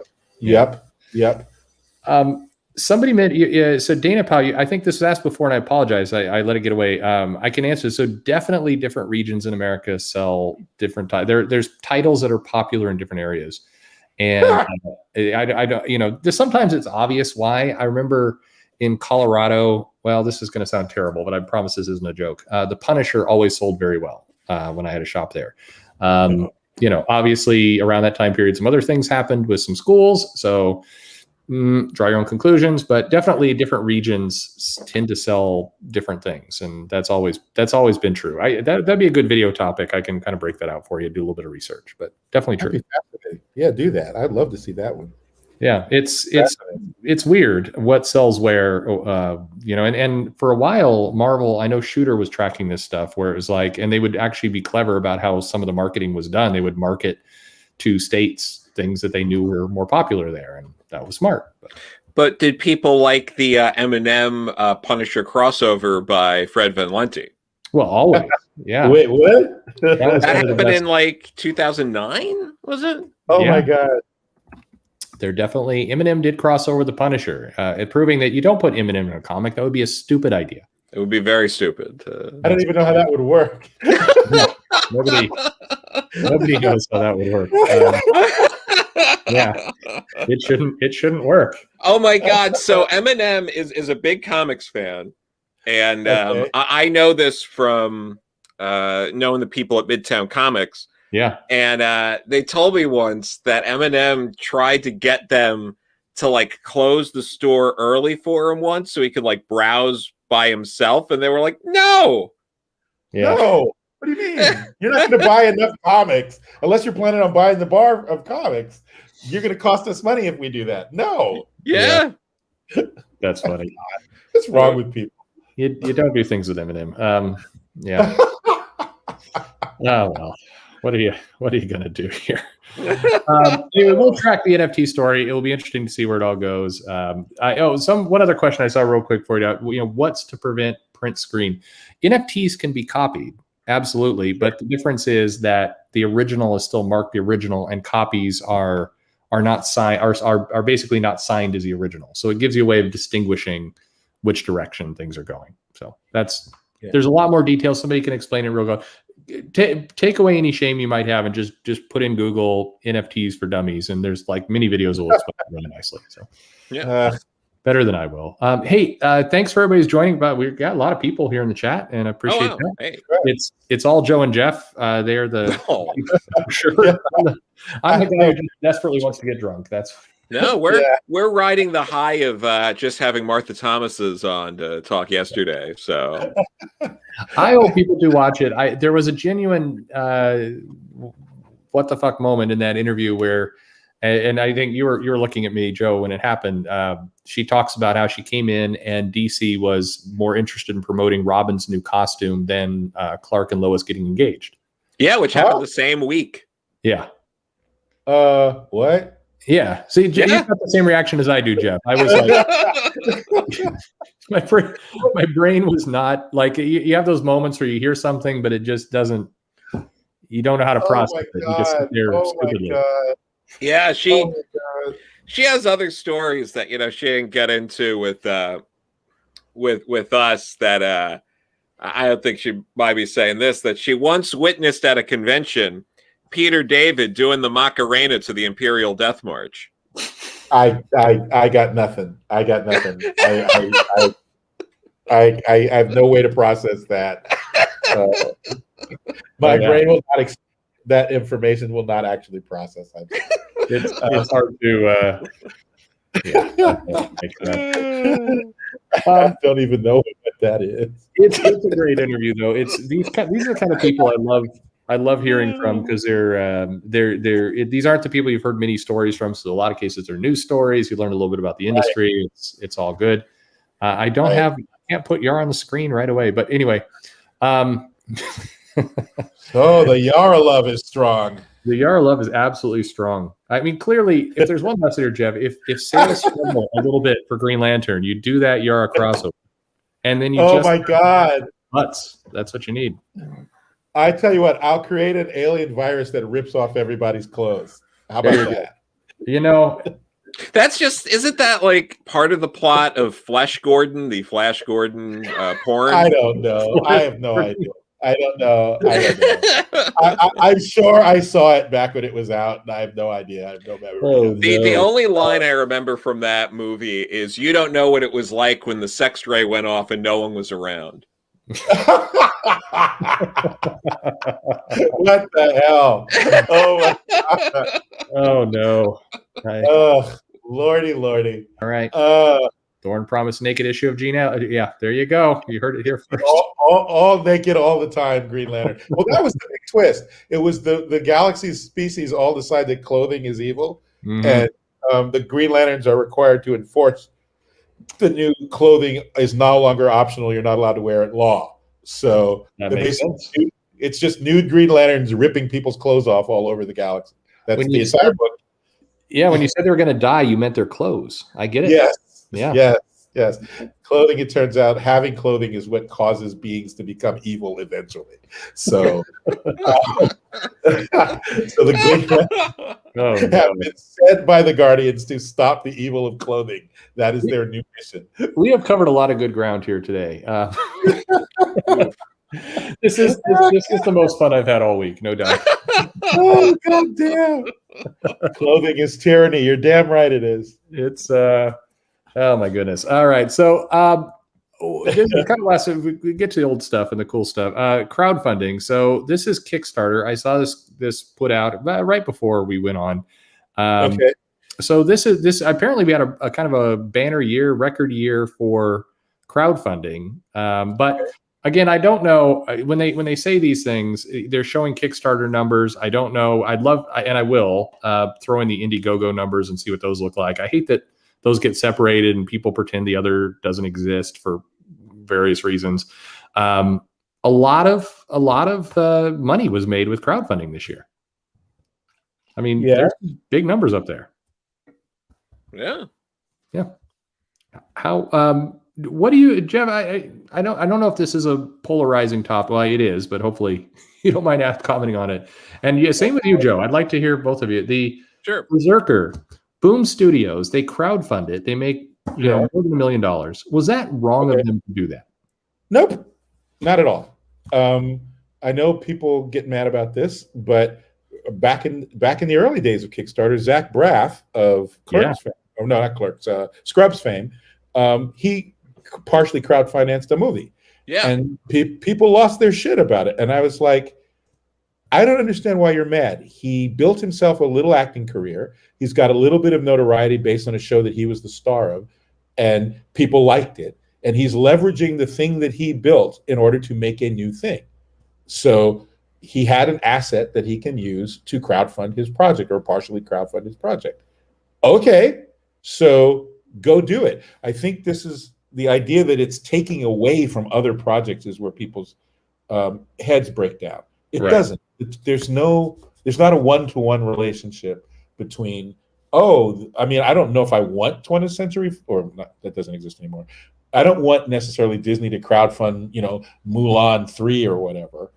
They can if they want to, but if I come to support it, it doesn't mean I'm going to not support The Little Mouse That Could, made by No Name Studio. The two things just don't have any relationship to each other. So, it's like saying I'm going to go see Star Wars, but I'm not going to. Therefore, I will never go see Star Trek. Like, what? No. So, anyway, that's my take on it. No, what do you think, Joe? I'm with you. It's there's no obligation to support these projects. They're not forcing anybody to give them money. It's if you have someone like Keanu Reeves approaching you as like Boom Studios, I would imagine that it's a requirement to make sure that you exhaust all revenue streams when you're dealing with this. So Yeah, it doesn't shock me. It doesn't seem wrong or anything like that. I mean, no one who is backing a project like this, to build on what you were saying, Jeff, it's not like someone's like, I don't know if I should support this one project or Keanu Reeves. I got to support Keanu Reeves and, leave the little guy behind. It's like, these are scenarios playing out in people's heads that like aren't real. No, it's not real. Yeah. And also, I think about it like this, like we're all sort of one way or another in this game. So even though I haven't actually done a crowdfund of any kind yet, mostly because I'm a coward, it's true. I've thought about it a lot and I always like, oh, it seems like so much work and I don't know how to do that. What if if it sucks, everyone's going to clown me. Like, I'm just not brave enough yet. I'll do it with you. We'll do it together. But sure. Let's go. But the thing is, if most people do a lot of people use Indiegogo and Kickstarter? I would bet not. So if Keanu Reeves does something, he's got a gigantic global fan base. So that means conservatively, let's say 10,000 more people this week are going to access this website that they never cared about before. So if a third of them go, hey, what else is on this website? That's free advertising for the website. Mm-hmm. I mean, yeah, that's going to help the little guy. So I just don't know why anyone would have a beef with it except they're just hating. So I mean, yeah. Well, correct me if I'm wrong here, but as I recall, neither Kickstarter nor Indiegogo advertises just specific projects. It's really up to you. So if Berserker's there, it's not taking away from Lady Death, Treacherous Infamy. Like, right. They're not marketing one and not the other. It's really up to you as a person running the campaign. Right. Exactly that. They have that like, what was it, Projects We Like or whatever that gets highlighted, but that's what they usually use that option with any more or less legitimate project that they're confident in. Kickstarter is still a business and they want to support projects that are going to make a lot of money because then they make more money. Right. That's just how it goes. Yeah. Right. They get a cut. So they want that to happen. By the way, every time you hear me chuckling and it seems like I'm not chuckling at anything, it's because I'm reading the chat. Yeah. Well, there's funny stuff in the chats. I do. I love this. We'll get, so there's a lot of comments about Indiegogo projects. There are a lot of good ones there. I will show the Indiegogo. Like I said, this came together literally like 5 minutes before we started this. I threw this up here, but I'll show the Indiegogo side of the world too, because I think, knock on wood, this was the biggest year for crowdfunding, or last year was the biggest year for crowdfunding. Yeah, when you combine both together. So something else I just want to throw out there. A lot. I've met Brian Pulido at shows because he does a lot of like the smaller show. He did, at least when there were shows in New York. So I've met him. He's been doing this Lady Death stuff for a long time. He's been involved in, he was a fundraiser for Heroes Initiative. Holy crap. So he's got a Rolodex. Right. So he's very successful. I am in no way impugning the success of Brian Pulido, and I applaud his efforts and his ability to raise that money. I only bring this up in the sense that it's not necessarily as easy to replicate as one might think going in. He does have a Rolodex that other people don't have access to. So don't necessarily think like, oh, I'm just going to come in here and I'm just going to be the next Brian Pulido, because it's not going to work that way. Right. Yeah. It's tough. I like, so Michael writes, and it's interesting. So, that he puts another perspective. There's a smaller project you were thinking about. You had limited funds. He picked the bigger since it's more likely to finish. That's true. I think that's a legitimate take here. That but that's all of the projects, isn't it? Yeah, for sure. I don't know if that's really like, hey, if the bigger project didn't come in, would you take a riskier, smaller project? I don't know. I mean, I get how that's kind of a thing, but I don't know how you start kind of putting up a gate to say, no, you're too successful, you can't be here. That's gonna cause worse problems. I look at it like the projects that I funded. Well, two ways. Like I funded the whole project that I've donated. Right. The ones that I donate to fall into two categories. One, I have to like it. Like, oh, that's neat. That's the first thing. Like, I just have to like the idea of it and want to see it in the world. And the second part is, if I come in late, if I'm not there on the first day, right, or the second day or whatever, I'm like, look, these guys asked for $300. They got $5,000. I want to see this thing happen. Like, if there's this level of confidence in this, people I never heard of, I like it. But if that many people like it, like, let's see this thing actually land, So I don't know that's like, I didn't support Berserker. I didn't put a dime into that. Like, it never even occurred to me that I would buy this. Why? Because I don't care about the subject matter. It doesn't matter if it's Keanu Reeves, right? It doesn't even matter if the art's good. I don't need to see a guy running around murdering people in a comic book right now. So that's just me. I'm not saying you shouldn't like it. I'm not saying anyone shouldn't like it, but the same value system I use to spend money on a regular comic is what caused me not to spend money on that comic. Like, nothing has changed. Nothing. Yeah, no, it's funny too, because I didn't back that particular project either, but I'm a huge John Wick fan. I slept on the first movie, but my oddly enough, my grandpa's the one who showed that to me. He was big on it. He's like, you gotta watch this movie. So we watched that together, and I saw John Wick 2, funny enough, with Martha Thomas's. Oh, there you go. Yeah. And then I saw John Wick 3, with my friend Molly. Like, they're so good. I love those movies. But yeah, I didn't bother backing Berserker. I figured it was gonna come about and come out, and I could get the floppies if I wanted, and it turns out that's true. So I'm fine with that. Yeah. I think people get mad about, a lot of people get mad about the wrong stuff. They get too much energy about the wrong stuff. Like, if there was some way that they were cheating, if there was some way they were screwing over the little guys in order to make space for their giant project, if there's something like that happening, have a beef with it. But, there's no size limitations. There's no pro or amateur status. It's come here, crowdfund your project. Mm-hmm. That's it. That's literally all there is to it. Yep. So, I mean, all good stuff. Hey, again, thank you everybody in the chat. Hey, Sean, glad you're here with us. Yes. And it's we're having a fun night. Again, after a long week, we needed a kind of a fun night. But this, I wish I could say some of the things that are in my head right now. Somebody had a question up. Jeff, are you going to do anything for the Superman Red and Blue anthology that you know of? Does it involve Superman? I'm assuming yes. Probably not. I've said before, these characters that are the big Trinity characters, one, I tend not to think of stories for them. Like, I don't know that I even have a Superman story, but I don't gravitate towards them. I like to live in the edges of these big giant already created universes.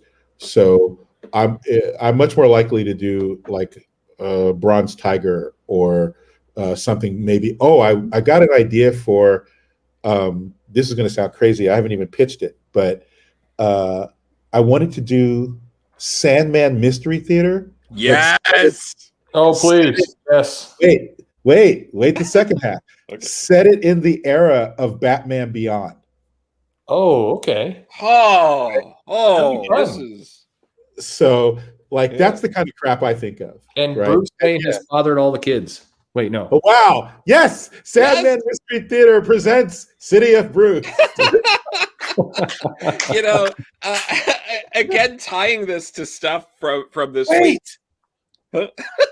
Oh my God. That's how it will work. Yes. Oh, think about it. You've got this crazy idea that you keep saying won't work, right? You're just pitching it as a joke. But if you set it in the dreaming, which is half of the space that the Wesley Dodds character can occupy, you could be solving a mystery set in City of Bruce because it's in the dreaming, which has real world repercussions. It stops being a joke at that point. Mm-hmm. What are the legitimate offspring of Bruce in this city that's composed of Bruce? How many Robins could be considered his offspring? How many Batgirls could be considered his offspring? How much criminality could be considered his offspring? You could set an entire arc of Sandman Mystery Theater in the city of Bruce. Yeah, I love it. It's gonna happen. I mean, there's so much enthusiasm. We'll make this happen some way. Oddly enough, the piece of Rich Buckler original art I do own is a Wesley Dodds commission I got from him. See, so it all comes full circle. Yeah, I love that shit. Who was the guy who did this? Fucking love it so much, dude. That after Gaiman redid the Sandman and Sandman Mystery Theater came out and they sort of revamped the Wesley Dodds character to suit, I was all in, baby, like all in.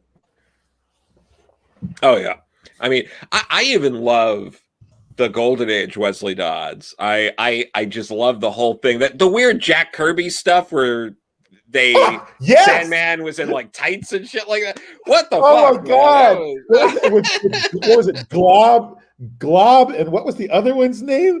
Like the weird nightmare servants that like he kept in like suppository tubes in his basement. I was like, what is going? And Jack didn't get high. Jack Kirby didn't get high.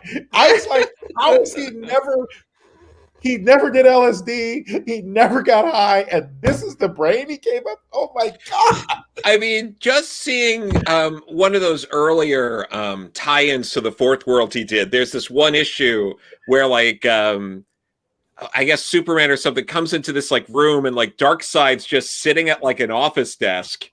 And I was just like, if you're not high out of your mind, when you're drawing Darkseid just chilling at an office desk, I don't know what the hell's going on. I don't know what's. I don't want to malign the man because I literally worship Jack Kirby. Of course. But I just don't believe he was never high. There's no way. Like, no, I'm with you, especially that Fourth World stuff. Like, oh my God. Byrne thinking with the he drew Darkseid sitting in the Lazy Boy with a little glass of wine. I don't know what goes that had on. That had to be a tribute to Kirby, right? It had to be. Like, I guess what they're going for with the banality of evil, maybe, but I'm just like, he's just hanging out. That was the same comic where Superman and Barda were about to make some porn. So I mean, a lot of things are going on in that comic. I don't know what's going on with that back then. Yeah, that was a very weird comic book that I still own. Oh yeah, one of my favorites. It's Wait, did he invent Apocalypse New God? Wasn't Sleaze an Apocalypse New God? Jesus Christ. He was tied into that somehow. This guy, and you're making videotapes out there, which I mean, I don't know why I'm hung up on this, but they didn't go and destroy all the videotapes. Like they're out there. I mean, that was the crazy part. They're like the Ring. They're out there like the Ring videotape. I mean, it just kind of like, well, the adventure's over, and Mr. Miracle's like, yeah, damn, I guess I get to go home with my wife, and then it's like, hey, there's a bunch of videos out there. We're gonna well, again, if you really want to get dark with it, there's a Black Label comic version. Yeah. Where either Lois or Scott or both find copies of the tape. That's the next crisis we need. There we go. And Lois hates it, and Lois hates it and freaks out. Scott is caught by Barda continually watching the tape. I am going to have to just start drawing some pages for City of Bruce and posting like John Byrne is for that X-Men. Oh my God. You really gotta. I don't know. That's what I want to spend the next year, for sure. All right. So here's some comics. Wait 1 second. I just want to answer this. William Tucker. Yeah. Chris Cross and I both want to do a Global Guardians book.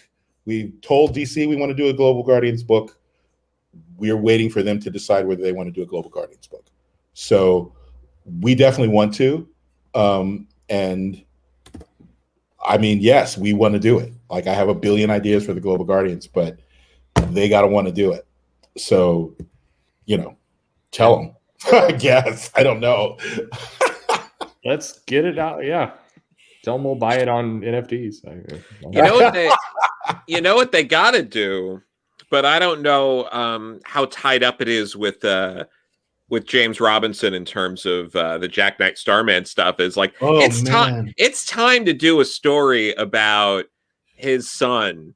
Oh my God, you're right. Yeah, it really is. About that, the one he had with the mist, right? Yeah, that's named Ted after his dad. Like they should do. God. It's time. Where the hell is Robinson? What is he writing? Like, I don't know. I've been to what was it? One of the last times I saw James Robinson, we were in New York enjoying a nice strip show, and it was a nice time. But James is great. He loves that kind of stuff. It's fun time. But, okay, these Brits. But yeah, he's awesome. I have all the hardcover omnibuses of that Starman run because it's one of the greatest experiences. If you like DC Comics, it's just like one of the greatest experiences you have in your life, just sitting down reading that run. And oh my God, that was beautiful, right? And when he signed those books, like he's so into it, he's like he writes quotes into the book because he loves that he got to be a part of that. And for all the people out there who are big fans of Pete Tomasi, he edited the latter half of that run. Yeah, wow. And it's, oh my God, it's such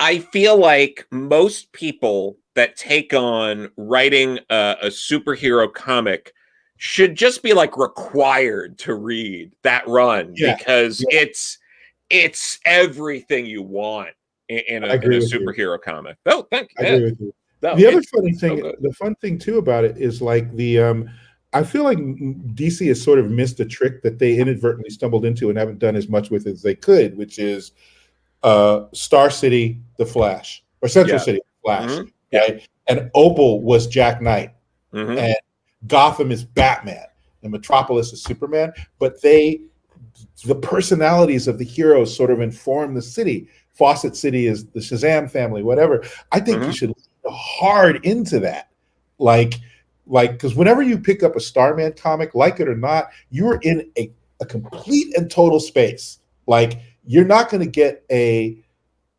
Star Girl story in the Starman comic. It doesn't work, right? It's like you're not going to get a Flash story in the Starman comic. And if you guest star the Flash, some of his commentary would be, "This is one weird ass city." Like, you know what I mean? And like they did in the cartoon where Orion and I think Batman go to Central City for the Flash celebration, and they're like, "What the hell is going on in this place?" You literally talk the villain into going back to his cell. Like, dude, stop smacking my villains. I know how to handle my villains, right? Yeah. Like, I need to punch my villains all the time. Will you please go back to your cell? Yes, if you buy me an ice cream. Here's an ice cream. Go back to your cell. And they go back to their cell. And, the two tough guys are like, "What the hell? What's going on here?" Now I'm just thinking of Arrested Development with the ice cream sandwiches at the prison. Yeah. That's a great bit. Yes, good Lord. All right. I am stupid. I just searched the memory for that one. Holy crap. I'll put it. So thank you, Sean. I'm definitely I will not do videos to make sure I get this back to you. Sean's been waiting a long time for this. I have sucked, but I will get. What is this? What is this? Just helping with that for some stuff. Yes, I will get this to you. And yes, if it, what do you say here? If it sucks, blame me. Yep. Oh, I can help you with that, Perch. I got ideas. I got ideas, baby. I got all ideas.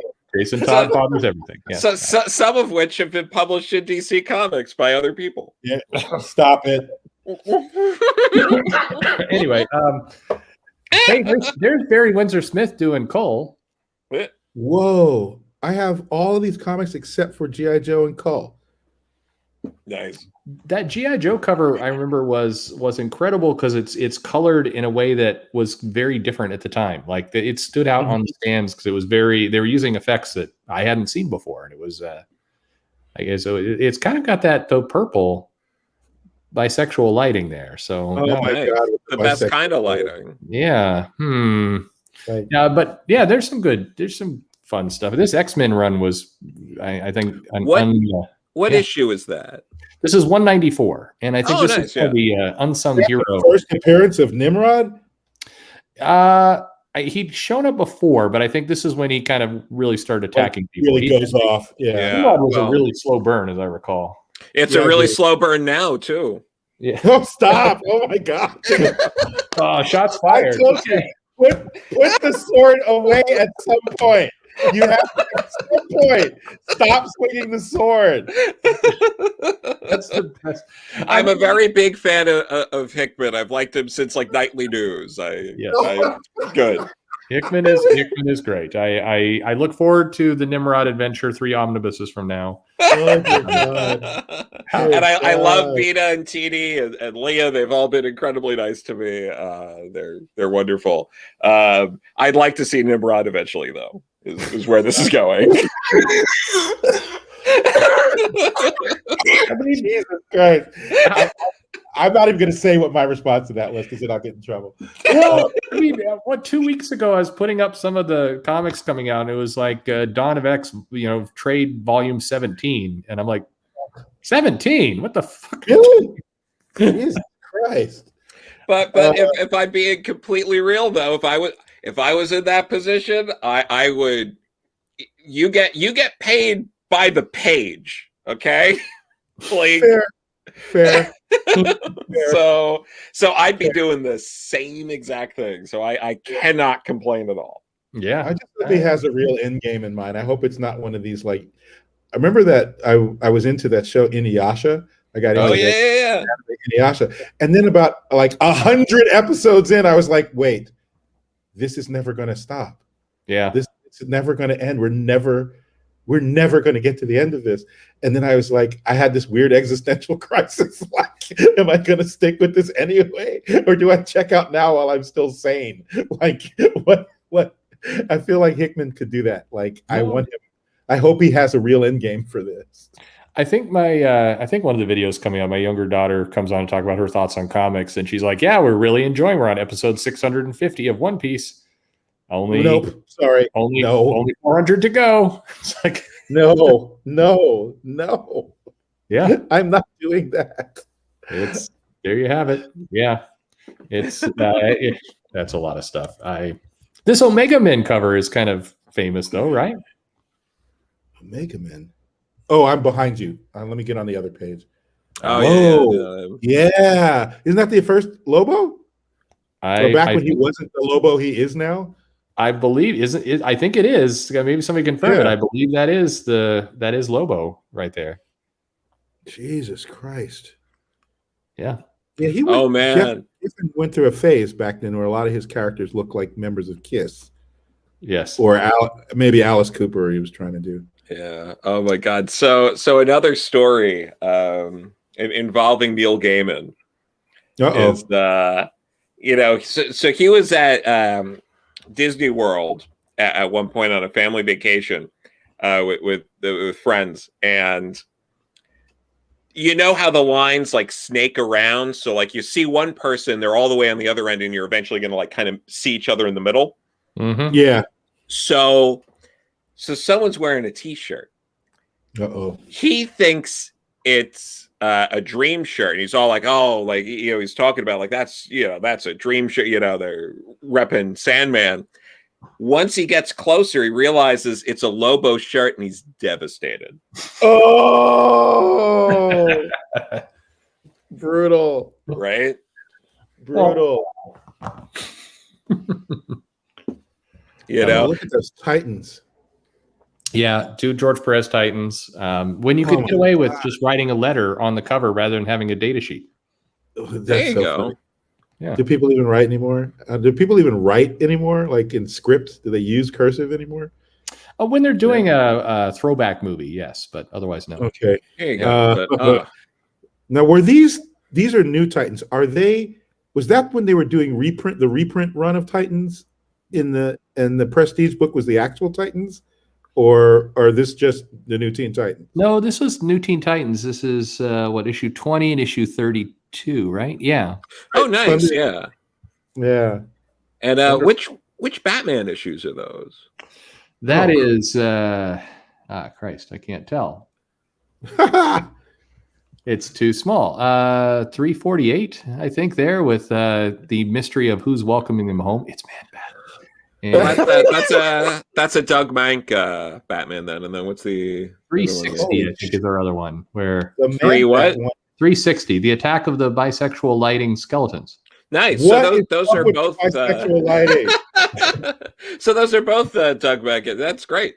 Yeah. That's a good run. That's never really been collected. Yeah. Wow. And here's Superman with the Phantom Superman as well. I'm jamming on the Jim Aparo cover. He was my dude. Jim Like, Apato's really great. Oh my God, I loved his artwork. There was more as we look at these, week after week, and you see these. There was a lot more, not experimentation, but just some really cool stuff. The covers, there were people would take more risks with the covers. I feel there's a lot less these days. Was it us talking about also that the color processing was so simplistic and yet they were able to do so much with it? Some of them, Yeah, play around. Yeah, like it's really fascinating. Yeah, for sure. It's crazy though, because they're always recoloring it when they do these collections, and everyone hates it when they do the recoloring, and it really makes you wonder, like, yeah, like why put all that effort in? Well, I feel like the artists knew, the good ones anyway, knew what the end product was going to look like when it got printed. So they're drawing to that. If they had known that there was a coloring technique that would allow what we can see now in coloring, I'm sure the artwork would have changed. The line art would have changed to suit. I know they recolored a whole bunch of Kirby comics, a bunch of Thor comics at one point to sort of in the modern style. And I was like, I mean, yeah, it's okay. But it didn't make it better. It was just like, yeah, neat. I have that Thor omnibus from Walt Simonson that they recolored, and it's nice that I can just grab the whole thing off the shelf in one go. I appreciate that. I don't know why the hell they recolored it the way they did. Yeah, but wacky. Yeah, Yeah, I don't know. The funny part is selling comics for many, many years. I never heard somebody come in and say, "Man, I hate these original colors. I really wish they'd update these." Like, what? Yeah. Why did you? It's like I've said this to definitely people at Marvel. I said this to David Gabriel. Why are you spending the money? Like, you could do nothing and people would be happier. Right. Yeah. You can clearly print them in black and white. I have a bunch of those old like the Inhumans omnibus that's just newsprint compilation with no color. I'm thrilled. Oh yeah, the Essentials, right? Yeah, the Essentials. Yeah. It's a weird choice. I don't know. It's overall strange. I don't know. I did Epic earlier. Did you earlier this week I talked about? Did you guys read much Epic? Yeah, I did. I had all the Akiras. I bought the Epic magazine. I was fascinated with the last Galactus story, I remember. Oh yeah. Absolutely. I can't think of all the other crap that was in Epic. There was a bunch of stuff. But like the Oz Chronicles. Oh my God. Yeah. That was the alien top hat guy who didn't say anything, but he had adventures and Yep. Oh my God. That was David Michelinie and Brett Blevins, I think. Yeah. You know what? Everybody was high back then, kid. Everybody was high. I am convinced everyone was high. That seems to be the solid thing we're learning from a lot of these old interviews as well. Oh my God, drunk and or high at all times. Like, good God.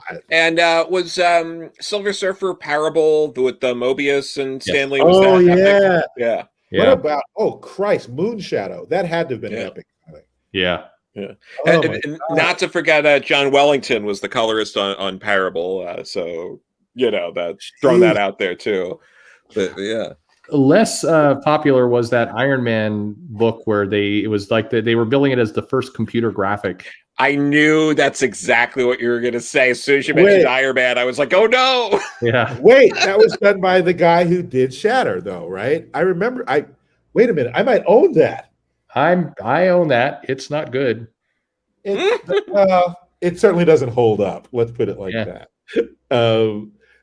I thought Shatter was a more interesting example of what somebody pushing the technology than that one. That to me was more like swing and a miss, right? There was that War Machine comic later that was done for, I think that was done for Max, that was also generated. Yeah, they seem to do that one. They were still learning the technology. I remember when Lynn Varley, then later, when she discovered computer coloring, and I was like, no, go back to the old way. You were a genius with the old way. Don't even try this. Why are you hurting us all? Stop it. My eyes. It's you need these changes, but some of them are very, very rough. I don't know. Are either of you reading the new Eternals series? I read the first issue. I did not. Let me not say anything because it's dumb. Joe, what'd you think? While I didn't like the first issue of Eternals, I still love Kieran Gillen and Asad Ribic. Like they're amazing creators, and I'm there. Whatever the next project is, I'm there. Like and I love Once and Future. What Kieran Gillen, I don't know if that's wrapping like soon, but I have been enjoying Once and Future. I think Kieran's great. He's always been really nice to me. So definitely no qualms there. And Asad Ribic, phenomenal. I really love what he does. Okay. It's hard for me to care about the Eternals in general. Mm-hmm. So it was like a tough ask, like out the gate. But the reason I read the first issue was because of the talent behind it. I do not blame the talent at all. It's the concept and just the Eternals themselves that made it difficult to get through. Yeah. Why, it's almost as if they were never designed to fit into the regular Marvel universe. It's like that, yeah. Weird how that worked out for all of us. It is. Yeah, there's 3 issues have come out. I am caught up on that title. I don't know. They threw Thanos in there. It's I'm not killing Teen Lantern. Get over it. It's Eternals. It feels like Eternals is stuck between a weird spot where it needs to be in the Marvel universe, and also they know they have a movie coming out, so they need to do something with that. And it's a bad place to land, I think. Yeah, I don't know. I used to love them so much. I grabbed the first Kirby run, obviously, and the only time I ever thought they'd been handled well in the Marvel universe, ironically, was when Cersei joined the Avengers. I thought they made her fit reasonably well there. I love them using the Gilgamesh, the forgotten one, whatever, the nameless one, forgotten one. I liked all of that stuff, but to put it in context, I'm also one of the people who love the Gatherers saga. So, like I thought that was like peak Avengers. So maybe I'm an idiot. I don't know. Yeah. I think Eternals is a hard sell. We'll see if it does well. It feels like Disney's kind of pushing their luck with what they can pull off, and if they had known the pandemic would happen, the delays and everything would have happened, I wonder if they would have pushed forward with Eternals like they did. But I mean, you're also talking about a company that made Guardians of the Galaxy into a $1 billion franchise. So you're just hungry with power at that point. Yeah, I'm drunk with power. I will make the Eternals. Damn you, America! You will love the Eternals. Well, exactly. I mean, you're putting out sequels of Ant-Man and making money. I mean, it's like I get it. I made you love Ant-Man, you fools. That's right. It's you do it. I wouldn't want to do it here, but I mean, you do have to expect one of these films is not going to work at some point, and then it's like the magic is broken. I don't want to be here for that. I want them all to keep working. I agree. I'm always the people who root for disaster. It's like, but you realize that if disaster comes, everything then contracts. It's including the stuff you like. Like yes. I'm not rooting for disaster. I want it to work, but I'm with Joe. Really, the Eternal? I mean, you got me with Guardians. I was one of those who was like, they must be crazy. Why are they doing this? Yeah, absolutely.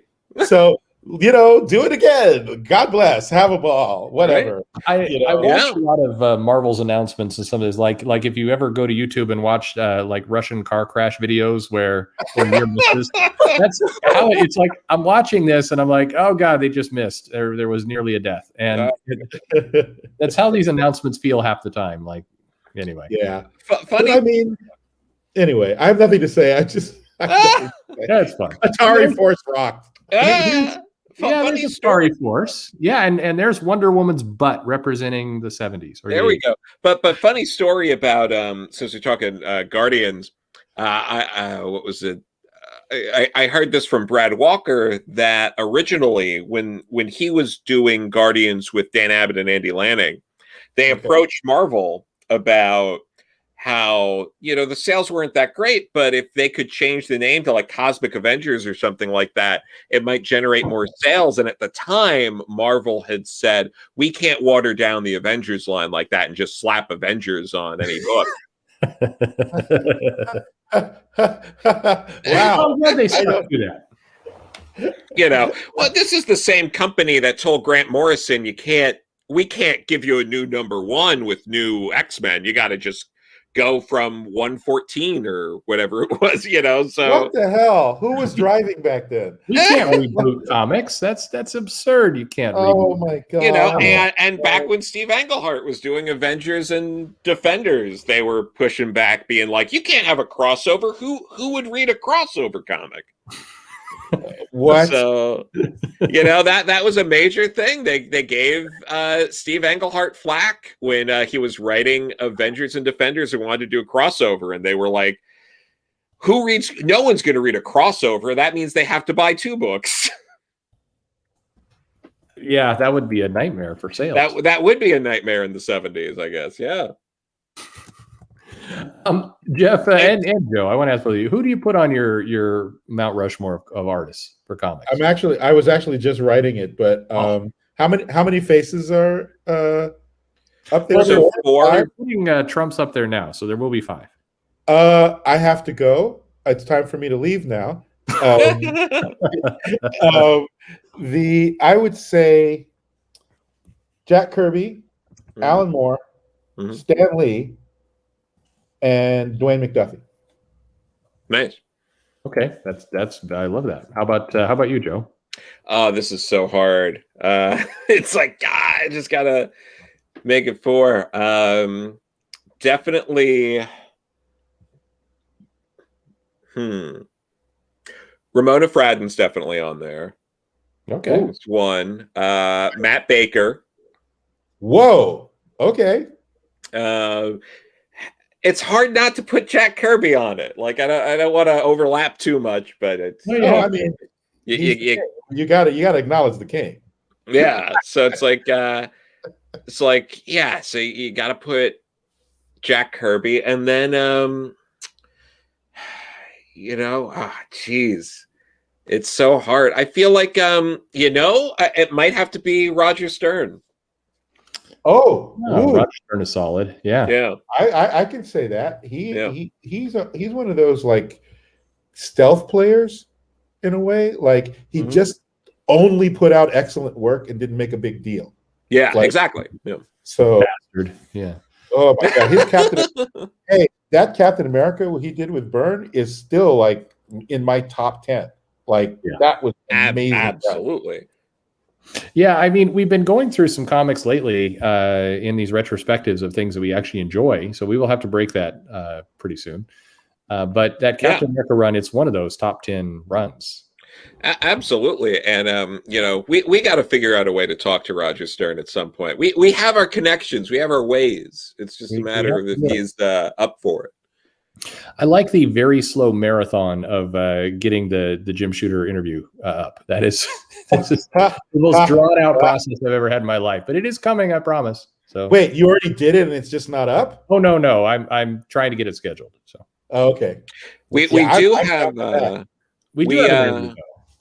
We have one in the can that should be out hopefully sometime next week, maybe. Yes. Another 2 hours, I think we'll do it. So, and then we have our next interview lined up for next weekend.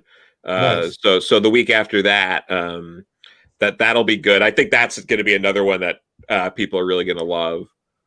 So, I mean, I think I'll be I'll be eating popcorn for the Jim Shooter one.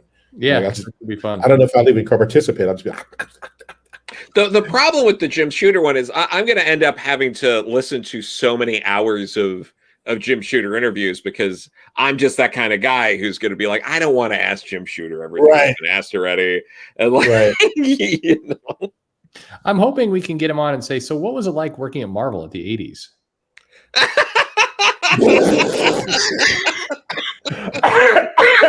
Are you trying to kill me or what? I'm killing Jeff over there. Very nice. I'm loving these lists of the Rushmore. There's I agree with all of them. Oh yeah, no. Really Perez is one of my all-time favorites. I feel bad for not mentioning him because between New Teen Titans and Wonder Woman, like alone, let alone his work on Avengers and other stuff. For a while he could do no wrong. But one of the things that used to drive me nuts, I always felt bad. I remember as a kid, before I even really understood what was involved, the first time I saw pencils of George Perez, I was like, he's a monster. Like, because someone had to ink every single one of these bricks, every crack that he put in one of these freaking Greek columns, like the brick wall that he drew every brick on. You know, I was like, you don't need to draw the face of every person in this crowd. Like, they don't all have to be, I don't need to know their full stories by looking at their face. Like, oh, that's Martha who lives down the street in the Bronx. Like, I've never seen her off this panel. She's literally 5 rows back in a crowd scene. Why did you do this? And then the inker has to do it too. I was like, oh my God. I loved his, just the most detailed. The crazy part is very early on. Yeah, I agree, Brandon. I used to, and not in an illegal way, but when I was learning to draw, you'd scan a piece of a page. And then when I'm talking this, I'm talking like 92. So really early. And then you'd blow it up to kind of look at some of the detail on this stuff. And Perez was insane because you take those, some of his work and you'd blow it up and it would hold up. Like you'd see more detail. Like, I don't know how he did it. He's history's greatest monster. Let's just all admit that. Oh my God, he's so good. I have a couple of sketches from him from cons. He did a Deathstroke sketch for me on a sketch cover, and he's drawing like the sash, and he's putting all like the big bullets in the sash. And he just says to me, he's like, "I'm giving Deathstroke every shade of lipstick he wants." Right. He's just great. I got that. I got a Superman sketch from him. He's so incredible. He's one of those guys I had the chance to meet, and I was like, this is great, and this is gonna like stick with me. Same thing with Jim Shooter. I met Jim Shooter a couple of times. I got to see him talk at the Jewish Museum in Manhattan with Paul Levitz about Superman. And that was incredible. And then I got to see him at a New York Comic-Con, but he's just sitting at his table. No one's there. And I got to talk to him for a while about things because no one was coming by. It's very weird how those cons work sometimes. Yeah. No, it is. Oh my God. I can't believe that wasn't standing room only. Like, right? Holy crap. There's very weird flow to this stuff. It's no, it's very odd. I've been to shows as well where the very, very strange people have nobody. Up here at the Emerald City Comic Con in Seattle, I remember there were big stretches where Art Adams is sitting at his table and nobody's around. And meanwhile, Mitch Gerards is getting like a huge crowd, and nothing against him. It's just like, what?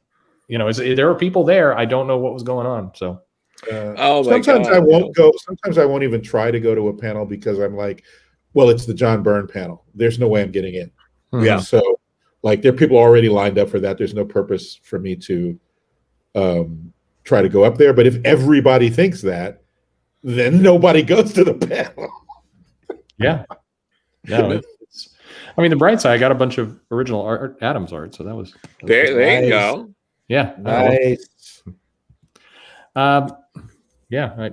Here She-Hulk before she was funny and before she was. Well, I'm not going to finish that sentence. Anyway, here's an original She-Hulk. Stop it. I like how She-Hulk has become the most polarizing character in. I mean, I put up these videos, and honestly, it's kind of what I want to talk about. And I'm surprised. Like that video went up, and everybody watched it. It did very well, and I don't get it. Like, I didn't like the Savage She-Hulk. I like the Sensational She-Hulk. Sure. Now I don't know. Maybe it doesn't hold up. I would have to reread it. But I remember really enjoying John Byrne's breaking of the fourth wall on that. It was humorous, which wasn't expected at all. He made fun of the potentially exploitative nature of it, but it was, after all, a Marvel comic. So how exploitative could it really have been? Like, how far could he really go? And maybe it doesn't hold up in modern sensibilities, but I can't speak to that. I have to go check. But since then, there have been so many different versions of the damn She-Hulk. I don't know how you can form an opinion. Like, how do you even have an opinion? The last She-Hulk I really was picking up was Charles Soule's She-Hulk and that's years ago now. Right. That was I kind of checked out after that. So I think Mariko Tamaki was the one after that. Yeah, she did the run following up from Civil War II, where She-Hulk had the PTSD and. Right, yeah, that wasn't bad. I didn't hate that, but I don't feel like she's a dark character like that. Yeah. So. And nothing against Mariko at all. I've been a fan of hers since Skim that she did with her cousin Jillian. So I was a fan of that, and then this one Summer and all that. And it took me a little while to really get into some of her like superhero stuff, but I wasn't tracking her as an individual at that point. I don't know that I would be able to tag the stories, but like, I wouldn't attach her to a given story. But I remember liking the She-Hulk bit, just thinking this is a good story, but it's not the right character for this story. Yeah. Exactly. I wonder sometimes why certain people get picked for certain pitches. And I think you have tons of characters in the Marvel universe, and DC for that matter, that are not well defined or in need of kind of something different. But She-Hulk seemed like she had a pretty well defined character, stuff people liked. Like, why would you take somebody like that when there's so many other options? And that I think that storyline would have worked far better for other people. Yeah. She's I think, you guys know, you're creatives as well as retail or reportage and all that. Sometimes maybe the fun is, this is the happy-go-lucky character, right? So let's break them and see what we get out of that. Let's see if we can tell an interesting story. How do they get back to their happy-go-luckiness after this thing we put them through? It's true. It's an approach. It's not my favorite. Weird one. Yeah. People do it. Is all I'm saying. Like, it's not illegitimate. It's weird. Like, it's one of those few times you can separate out. I think this is a good story. I wish this story was being told with another character. Like, I rarely think that, but in that particular case, that's what I thought. Yeah, I think it's I don't know. There's some very strange things going on there, but anyway, here's Ghost Rider. Is that a Mike Golden Micronauts? Is it early enough? I believe it is. I'm looking very closely at the little autograph there. I think that is Michael Golden. Oh my God, that guy! He broke my heart every time. I was like, I'll never be this good. I will never be this good. This is such beautiful work. Yeah, somebody's pointing out the problem is they never fixed her. They just left her broken. That is a problem. If you break something, you got to put it back together. Oh, you can't. Yeah, you got to. Well, you know what? I shouldn't say it like it's a fact, but from my point of view, superhero comics ultimately must be about hopefulness, right? I agree. Right? So you can do all the other weird stuff in other venues, but when we're talking about big two comics, then if the end of the story is bleak and depressing, why did I come here? Like I can get that like at the movies or in real life. Like I can have bleak and depressing in real life. I don't need to.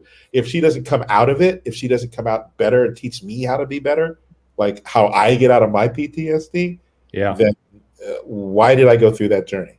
Like, no, thank you. Well, and you get strange choices like let's make Jubilee a vampire.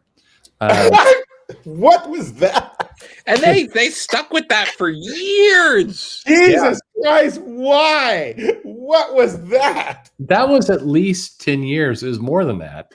Yeah. It was a really odd choice. So I think the problem, you're absolutely right. People do it, and you can like, let's really, disrupt who this character is and see what that leads to and how they find their way back. But in comics, with the rotating nature of creators, it feels like they often don't find their way back. It's just like, right. They just stay broken.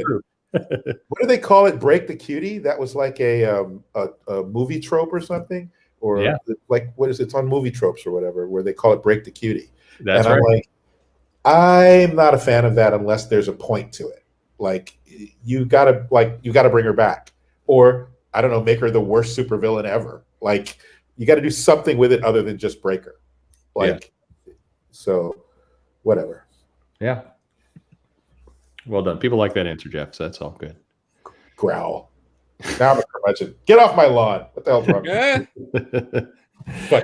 You've answered this before, so I hate to put it back into it, but you mentioned, I believe, before you're not planning to use many of the other Lantern Corps a bit, but not. Okay, well, let's put it like this: you can't tell a Green Lantern story post Rebirth, really, without some presence of all of the or most of the other Lantern Corps, right? You just the fabric of their universe.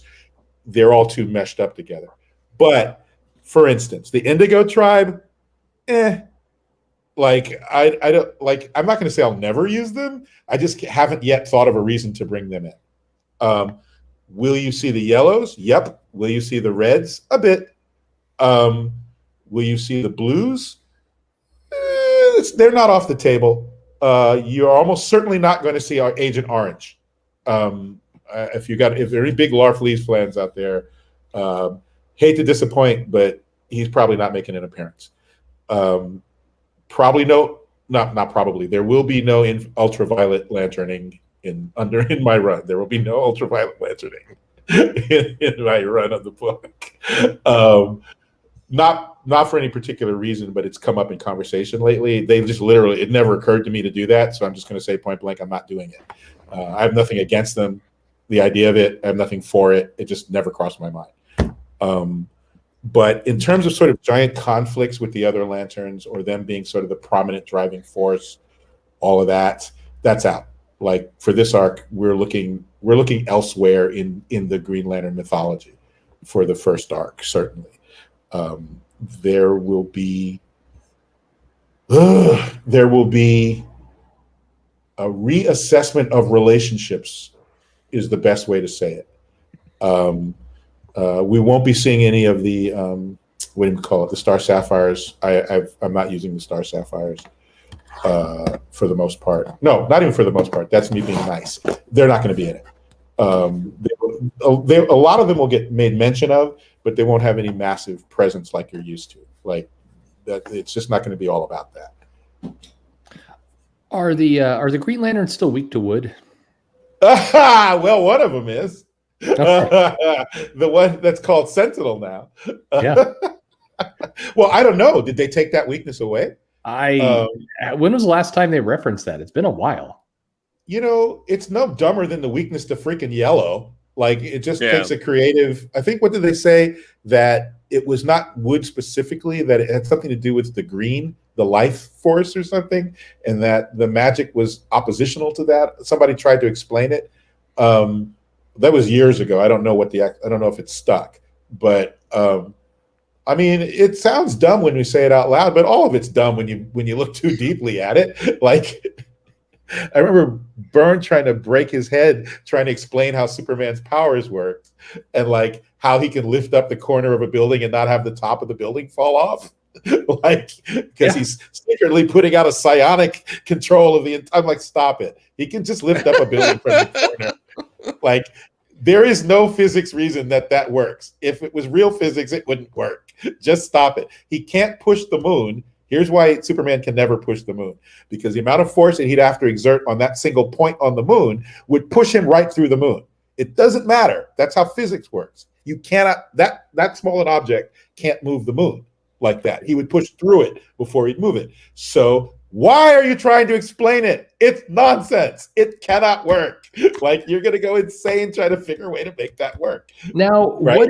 what if though some of the characters are having an adventure and they're dressed in 70s clothes? Then it's 2021 and they don't look older. What are you supposed to do? I mean, I don't know. Like, the answer to your question about the emotional spectrum in general is that will be addressed conceptually overall in the pages of this arc, or at least my thoughts on it will be addressed. Oh, cool. I don't want to spoil it, and it's not going to be some sort of giant, and this is the big reveal. It's not going to be like that, but there will be discussion of how all that works and what it means within the context of this book.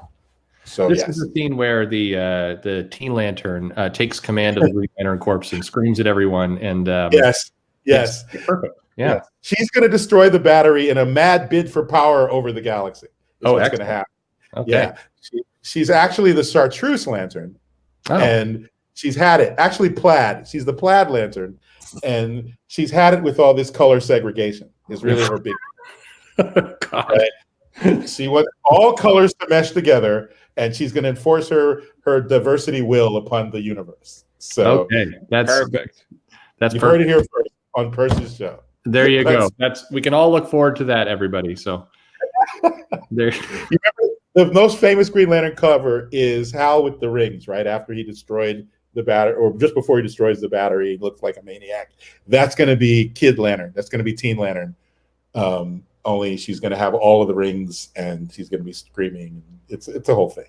There you go. I think it's going to be great. Everyone's going to love it. If Bleeding Cool doesn't take what you just said and make an article out of it, I don't know what to do. I mean, she's the diversity lantern. My God, isn't it obvious? Isn't it obvious? What else would I do? What do you mean, you fool? What else would I do? Yeah, I'll be glad when your first issue comes out. And but then again, I mean, how are you feeling? You've only got like 4 issues because the June solicitations are the last month DC are making comics. Is that true? That's not what my contract says.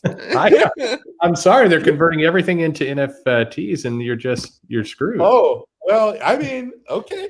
As long as the text clear, do what you got to do, DC. As long as my text clear, I'm fine. Am I going to use the New Gods in my GL run? Well, let's say that we will see some and leave it at that. I can pretty much guarantee Darkseid will not appear. But that's always with the provision. Whenever you start talking about things like that, in Infinite Frontier Zero, obviously they brought back Darkseid. He's like ultimate Darkseid, like prime Darkseid. So if spoilers, kids, come on, that was last week. I'm with you. I always say I did one, and somebody was like, it was for in-game, and it's like, you could say spoilers. I'm like, for the movie 3 years ago. No, sorry. That's not a spoiler. You just went to sleep at the wrong time. Sorry. But no, the problem when you make promises about who's going to appear and who's not going to appear, understand, we've got a New Gods movie coming out soon. That's right, yeah. So DC, whatever they say to me now about what has to happen or what doesn't have to happen, they can change gears on a dime if one or more of the stars blows up in some way prior to the movie opening, or marketing decides that there's some angle that we haven't thought of yet. We're going to do it like this. Now we're going to feature this. They may require the cosmic books to do something with, concept X. Yep. Right. So right now, there are no big plans for any of what you saw in Future State should indicate the cosmic nature of the book, but it should not necessarily give a huge clue to who's going to be in the book. Okay, that's fairly said. Yes. Your Future State story, there was not much of it, and I how many pages? It was like they gave you 3 pages, right? I mean, it's Infinite Frontier, yeah. That was, I don't know if that was an afterthought for them or what. They're like, you're going to be an Infinite Frontier too, and I was like, wait, what? Like, what? How many pages? Damn it! I'm writing this other thing right now. They're like, oh, just 3. We don't need you to do much. Just like you kind of like tee up what's going to be in the book. And I was like, you mean like informationally? Like just stand there and say, here's what's going to be in the book. They're like, no, tell a story, you idiot. So that's all that is. But it is odd. It is like we go from a page on the Scarecrow, which had lots of setup. There was there's a lot of Batman in there. And then suddenly there's these 3 pages, and it's fine, but it's just like I don't know. And then we move over to Flash. It was oddly placed, I will say. So I feel like, well, I have nothing to do with all that. I think we were all writing our little stories discreetly and not knowing how they were going to be, folded into the larger whole. But for people who follow your channel specifically, the things that you can glean from that and from Future State are things, some of which have been announced. Obviously, the battery is going to die at some point in the first arc, right? We all know that. DC's made like a big deal about that. The battery's going to go down. We know from the solicitations that a Guardian is going to die somehow. Like Teen Lantern we know, kills him. All right, I'm telling you that it's Teen Lantern in the kitchen with a candlestick. Perfect. But you're going to finally see the Guardian's kitchen is one thing you're going to see in this book. Not really. Yeah. But we got to have that dinner scene, and this explains where Joe goes. I understand. Exactly. All of that is true. But the thing you got to think is, I'm trying to do a cosmic DC book, so ripple effects from some of the other cosmic DC books will bleed into the Green Lantern book in a way that they maybe have not before, because of the nature of the new United Planets more than anything else. The sort of roadmap of the DC cosmic, or certainly the local cosmic entities and relationships and civilizations and races and all that, it has shifted from what it has been in the past. So the ripple effect from that will be dominant for at least the first half of the first arc. What is the fallout from several decisions that all of the galaxy's races have made? That's a large chunk of this story. There'll be more.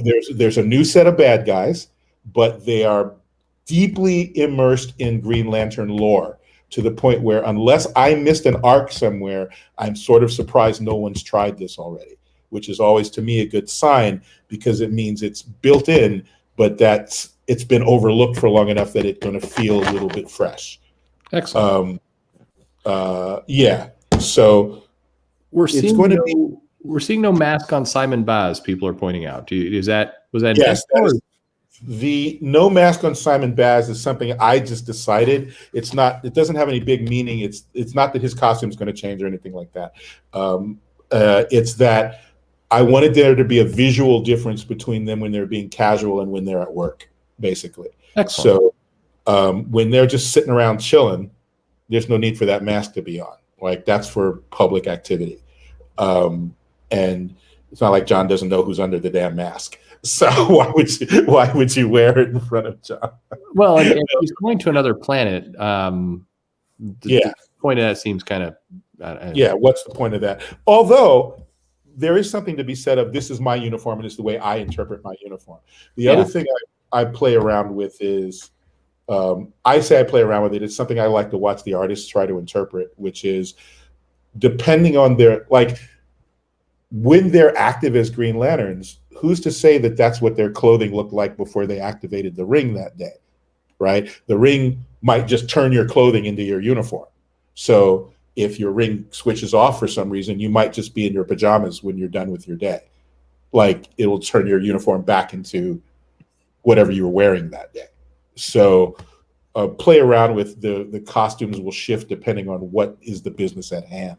There's some of that going on. It's a weird, subtle thing. It's not anything anyone talks about. It's just something that happens. Okay. Yeah. You'll see many familiar faces. You'll see a lot of familiar faces. They're just not going to be. It's just not going to be one of these Civil War type. Pardon me. It's not going to be like the actual Civil War where it's the Grays versus the Blues. It's not going to be constant fighting between the Green Lanterns and some other Lantern force. It's none of that's going to happen in this book. It'll be nice to take a break from that. There's some really good stories in that run, but we've had quite a bit of that for a while. Yeah, so none of that's going to happen. Like literally none of that. So don't expect that because that's not going to happen.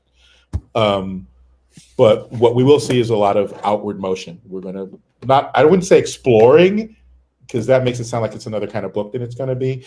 But in the first two issues, issue 1 will set up a bunch of stuff and you go, oh, okay, we're living here. Issue 2 will set up some other stuff and you go, oh, we're living here too. And then the story will commence. So There you go. Well, I'm looking forward to all that. How about these comics here? I mean, I'm assuming everybody read Crisis, but I love that Justice League Detroit run. Yeah. I don't know how many people agreed with me, but I fucking loved it. We got Superman being a dick on this. Superman! Superman is a dick. Does that website still? Oh yeah, it's still there. He's not updating it anymore, but that's where I go for comedy all the time. So. God damn, I love that thing. He was such a jerk in the Silver Age. Like it's not even hidden. It's like he's nakedly a jerk. He's just being a jerk. Well, I mean, here he's flying around like, I'm sorry, buddy, I've looked everywhere, but we don't know where Batman is. It's underneath the coffin. It's like where you can't see him with your X-ray vision. Wasn't that a Jerry Conway, Rich Buckler issue, A World's Finest? This was Rich Buckler, yes. Yeah. Yeah. Okay, so what was I didn't watch that one yet. What was the big controversy? He was a Greg Land. He traced or he. Bad boy. It's tough. Like, we go into it. It's a complicated issue because the swiping is not right, but at the same time, writers, particularly for that time period, were being told like, "Hey, we need this in Kirby style," and it's like, okay. I mean, it's also strange. I think Joe makes a point really well. I'll let you speak for yourself, Joe, but lots of other artists do this and still get plenty of work. So why it's him? Yeah, I did not know that. He was really like not well liked with a lot of people, and it seemed to be more of a personality, and they used the swiping as more of an excuse than it seemed like that was the real reason. I'm not defending swiping at all. I'm just saying that he was continuing this practice. It seemed that was more common with his predecessors beyond where the current generation at the time was going. However, it did seem like people didn't like him personally and just kind of used that as an excuse when, like we say, like Greg Land all the time, like people pointed out that he traced the most recent Aliens cover. And that was brutal. And he gets work all the time. And like, again, like Ron Friends. I mean, even like McFarlane and Liefeld have been accused of swiping. Like, sure. A lot of heavy hitters. Jack Kirby's been accused of swiping. I mean, Steve Ditko too. So it's not like it's this. Right. It sort of ended up becoming like, oh, swipe artists are Rich Buckler. And it seemed to be like the start and end of the conversation. And we were more talking about, while that isn't right, some, not all, but some of how Rich Buckler ended up being treated was unearned. And it's a shame right. because he loved making comics. And, you know, we basically ended the video with the idea of, like, you know, at the end of everybody's story is, and then they died. And it's like, this is a man who loved comics. They didn't let him make comics, and then he died. You know, it's like, right. When you step back and you look at the grand scheme of things, it's like, who the hell cares? Like, ultimately, to an extent where it's like, you couldn't give him like a cover gig now and then, or a fill-in issue. They drummed him out of the industry for this. Yeah. Like, I remember when I first read either Origins of Marvel Comics or Son of Origins of Marvel Comics. There's a page sequence that I know Kirby not only swiped from himself, like, he literally redrew it with a different background and different coloring and different what do you call it, like different costuming on the bad guy. So like it might have been the Thing versus the Silver Surfer, right? And then later it was exactly the same panel progression, exactly the same poses, exactly the same composition. It was clearly a trace, but with modifications of who the Thing was fighting in a later issue. And then later I know for sure Rich Buckler did the same panel progression with Joe Sinnott, I think, inking. Yeah. And I'm like, now that I'm hearing this about them drumming Rich out of the business, whatever, obviously they didn't like him personally, because it seems to me it was standard practice as needed, rather than like it's some nefarious, well, I'm going to get over on these guys by swiping from this. Like, I just don't know that that's how it works. Like, you know, I don't judge Lightbox usage the way some people do. I don't know enough about porn to go after Greg Land the way people have been going after him all these years.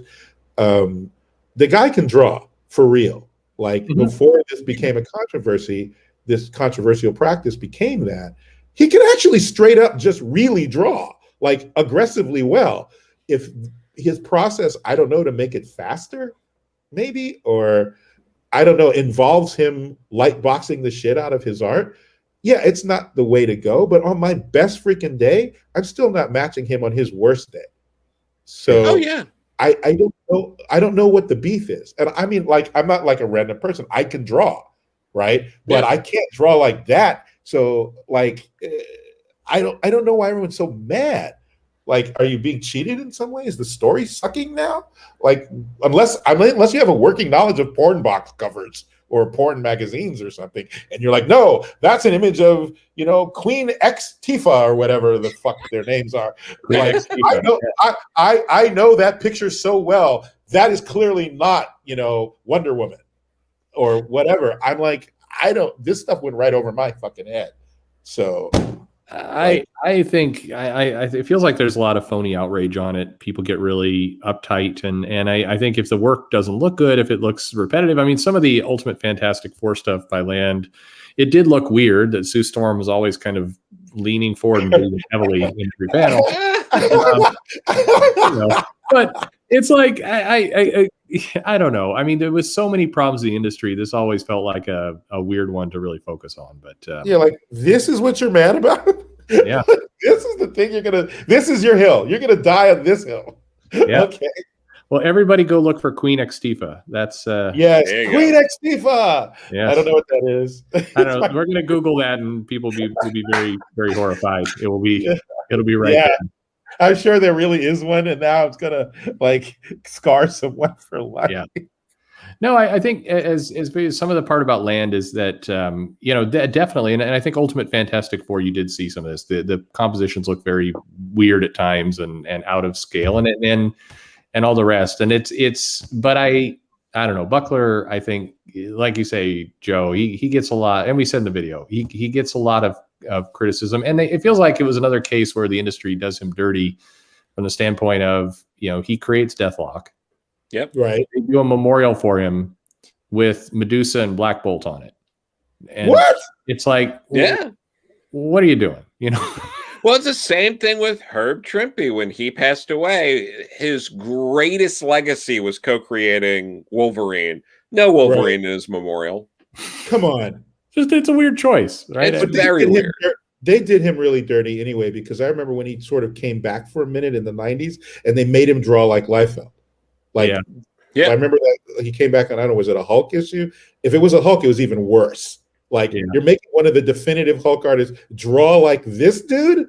Yeah. Why can't he just draw like himself, for God's sakes? Like, yeah.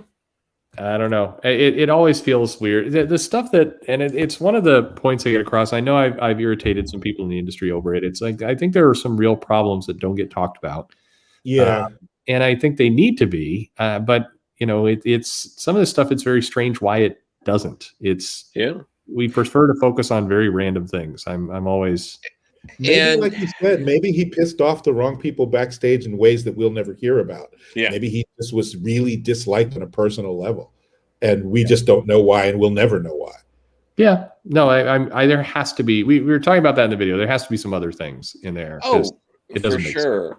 Sense. But also with Herb Trimpe, a lot of people don't know his wife, Linda Fite, was I think the first woman to write comics, at least credited, at Marvel. Holy shit. Yeah. She wrote The Cat in 1972. Yeah. And that was an effort that it was Stanley and Roy Thomas, but I think Roy Thomas was really the one pushing it. Back in 1972, they wanted to get women to read superhero comics, and they got Linda Fite and Marie Severin to do this comic, because they were like, we want women to work on the superhero comic about a woman. So all this stuff that people act like this is all new, that in the past few years, this is suddenly something that happened or something that people thought about, you don't know what the hell you're talking about, because they've been doing this for almost 50 years now. Well, I mean, the story you're telling is from 2019. So yeah. Oh, yeah. Exactly. Yeah. Okay. I don't know. I'm going to do a video. The gentleman who works at Diamond, who's been on with me before, wants to come on and talk about some of this, like, because he liked that video of like, why not do more victory laps over some of the cool accomplishments from the 80s, and he listened to the Martha interview, and it's like, why are we not celebrating that stuff more and just starting over every 10 years? It seems great. But come on, like, no, it's insane to me that we brought up Ivan Velez's Ghost Rider run. Wow, that's it's 25 years old now. You had an out gay Hispanic man writing Ghost Rider 25 years ago, and nothing. They've never reprinted it. Well, memories are short, my friend. Like, one of the things that always freaks me out is how little. It is nothing against them necessarily. The pace is so fast. There's too few people. There's no designated player to keep the institutional memory, right? Yeah. So I don't expect everybody to know everything, but there are just many, many things that seem obvious to us because we've been collectors for so long and have some interest in the backstage, that I'm like, why don't you know this? Why don't you just know this? Like, amongst fans and amongst professionals. And everyone's trying to take credit for shit and sort of virtue signal certain things. And I'm like, but a lot of this was already done. Like, a lot of these conversations were already had. They weren't followed through on, so we could have that conversation. But no, this wasn't the first time this happened. This wasn't even the 7th time this happened. So it doesn't take anything away from people doing it today. Right. I mean, it's an industry that likes to say we stand on the shoulders of giants, but then which giants? Oh, we don't know. They're just big. We can't see the top. Yeah. We can't see their faces way up there. Too high up. Yeah. Who can see the faces? Just know that they're giants. Quickly get Perch out of here. Can we get that? Did we tell Perch not to come here anymore? Just stop. He's always talking. I thought we banned him from the him and his people. Ugh. What kills me too about a lot of that is that people just don't know these things. I mean, I've had multiple up-and-comers who are non-binary, for example, approach me and talk about how they're working on a comic, and it's going to be an all non-binary team, and they really want to push this and finally get that kind of representation out there. And I've had to tell them very politely, like, Linda Medley already did that and won Eisner Awards in the 90s. It's like, y'all need to get into. Also, you're missing out on a lot of great work. Yes. Like, you know, one of the things that bugs me, you guys will remember this, I'm sure. Matt Wagner, who is not gay, did that thing in Dark Horse Presents, The Aerialist, that futuristic story about, I don't know what kind of future it was, but there were a lot of hot air balloons, and the genders separated, and the love interest was two guys in one of these books. And the guy comes home from his brutal day doing his weird sci-fi acrobatic thing that he does, and then he's trying to soothe his man, and basically gives him a blowjob on camera. And I was like, and as a kid, not as a kid, but as a young man, I was like, it never even crossed. It wasn't shocking to me. It wasn't played for that. It was sort of like, this is this world that I'm exposing you guys to. These are the rules of this world, and this is what two loving people would do in this situation. And it never finished. I think they did 2 installments in Dark Horse Presents, and then never came back to it, which was, Matt. I say Matt like we're old friends. Matt would, he would frequently come up with awesome concepts and then sort of walk away from them and do something else. But I'm like, that happened in what, 87, 92, something like that. Like, this wheel was not. You're not reinventing anything. You're just not. Yeah. Bill Loeb's won the GLAAD Award in 92 for the Pied Piper coming out story in Flash 50. Yeah, man. And where was the uproar? That was great. Like, and he remained a regular in the cast after that. Yes. Like, maybe they should put that comic back into print. Yeah, they don't. Yeah. It's not. You can't get a collection with that book in it. It's insane. Remember that book, Baker Street, from Caliber Press? Oh, yeah.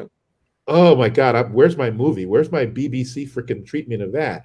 But like, even that, like, it was all punks, a whole bunch of let's say fluid sexualities in that. Sure. And again, not the point of the book. Just like, look, if we're going to be talking about this subject and this group of people, this is how this group of people acts. So either hang on or hang the fuck up, basically. And something came out today that I feel like I just want to mention. They announced the Marvel Voices Pride #1 issue. Right, I saw that. And but disclaimer, I'm more than happy that this book's happening. I'm probably going to pick it up and check it out. But on the website for Marvel, whoever wrote this, they wrote in the press release, since 1992's revolutionary Alpha Flight 106 proudly confirmed North Star's sexuality, Marvel has represented LGBTQ plus identities with a wide array of characters and stories. Now, I don't know how many of you read Alpha Flight 106. I pulled out my copy and reread it after I read that, because I was like, that is not what the fuck happened in that book. I don't know who the fuck wrote this. And it's literally North Star pummeling a guy dressed as a Mountie, screaming, "I am gay," as he's punching this guy. It's like, who the fuck wrote this press release? Because that is, they're making this out like it was this dignified, like, coming out of the revolutionary Alpha Flight 106. Like, get the fuck out of here. I think this statement sums it up pretty well. Jesus. Well, everybody wants to claim stuff, and the funny thing is, to me, especially with this whole Disney Plus thing, they have all these weird shows about the backstage of it all. They could very easily do an archival show. And just Marvel in specific, since they were much further out ahead of DC on all social issues, basically from the get-go, I would do a show just about that. Like, you could fill that up for years. You have many seasons of that show already writing itself right now, and nobody's going to get mad. It will actually, I think, maybe calm some folks down, like you, and make people be less tense at the corporate level too. I cannot tell you how far people lean to not be seen as a bigot. Yeah. Like people who are absolutely not bigots are still leaning so far the other way that I'm sometimes in conversations going, it's okay to show a black criminal. Like there are black criminals. They do exist in the world. Like it's okay. I'm here, I'm black, I'm telling you it's okay. Like, and you know, but nobody wants any of the potential backlash of that. So it was weird to me. The conversation's got. It's very weird. It's very, very bizarre.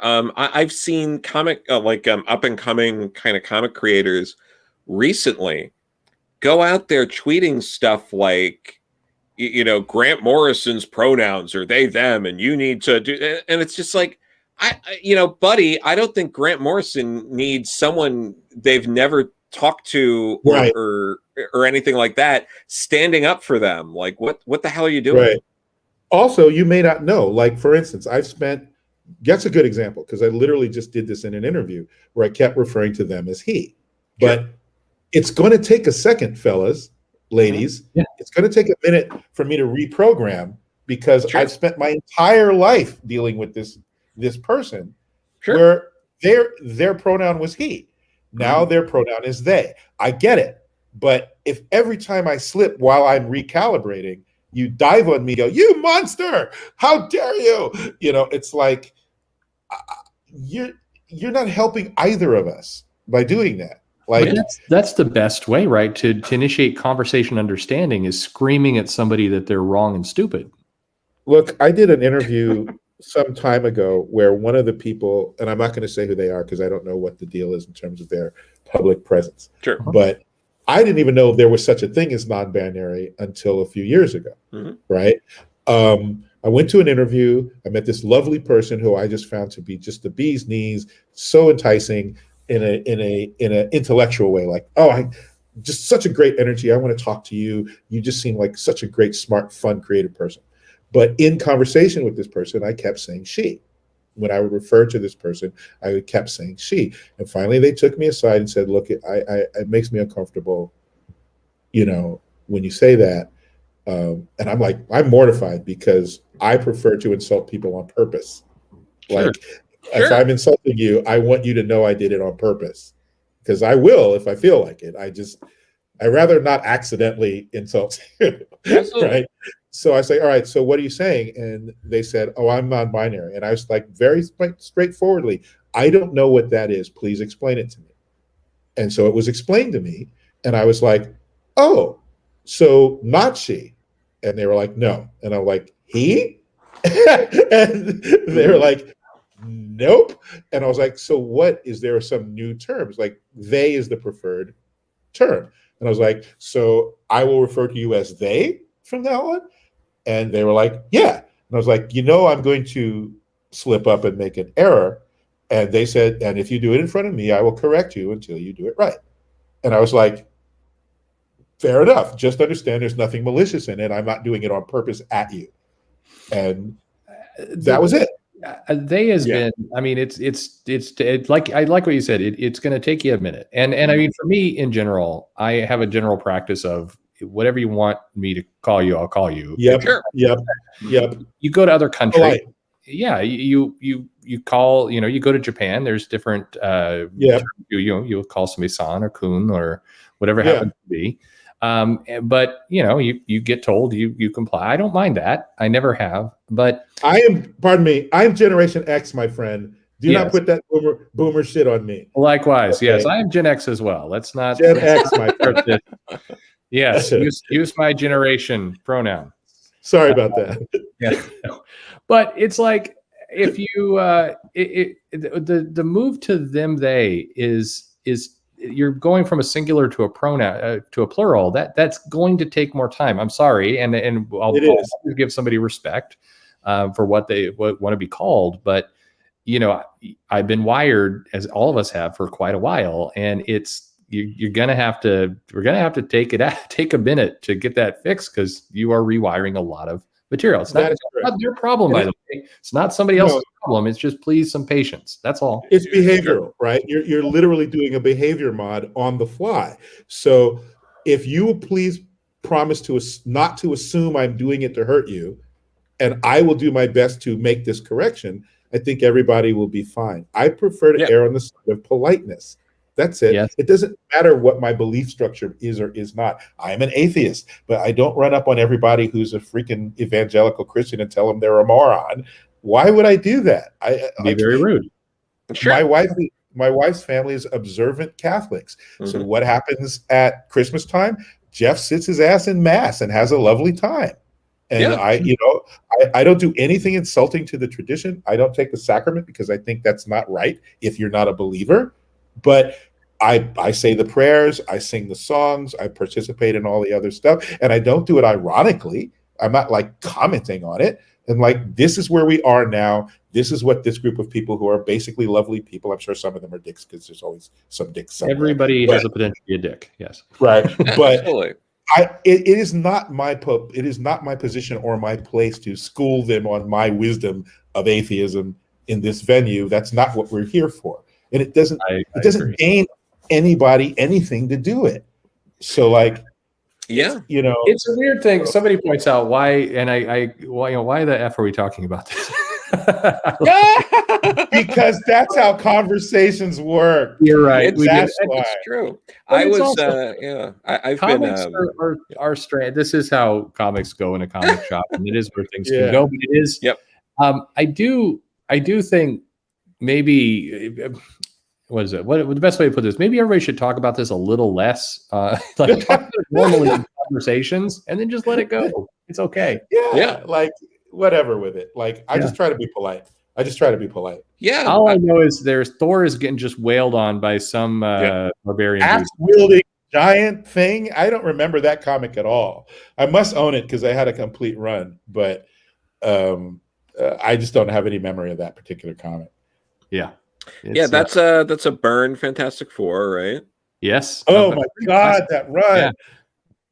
This is it. He owned that book. Yeah. Like Jesus. No, that was bad. I think that's Cockrum on the X-Men, right? Yeah, that's but it was too. It was his when he came back to the book. Yeah, it was not the first round. And who's inking it? Is it Wyacek inking it?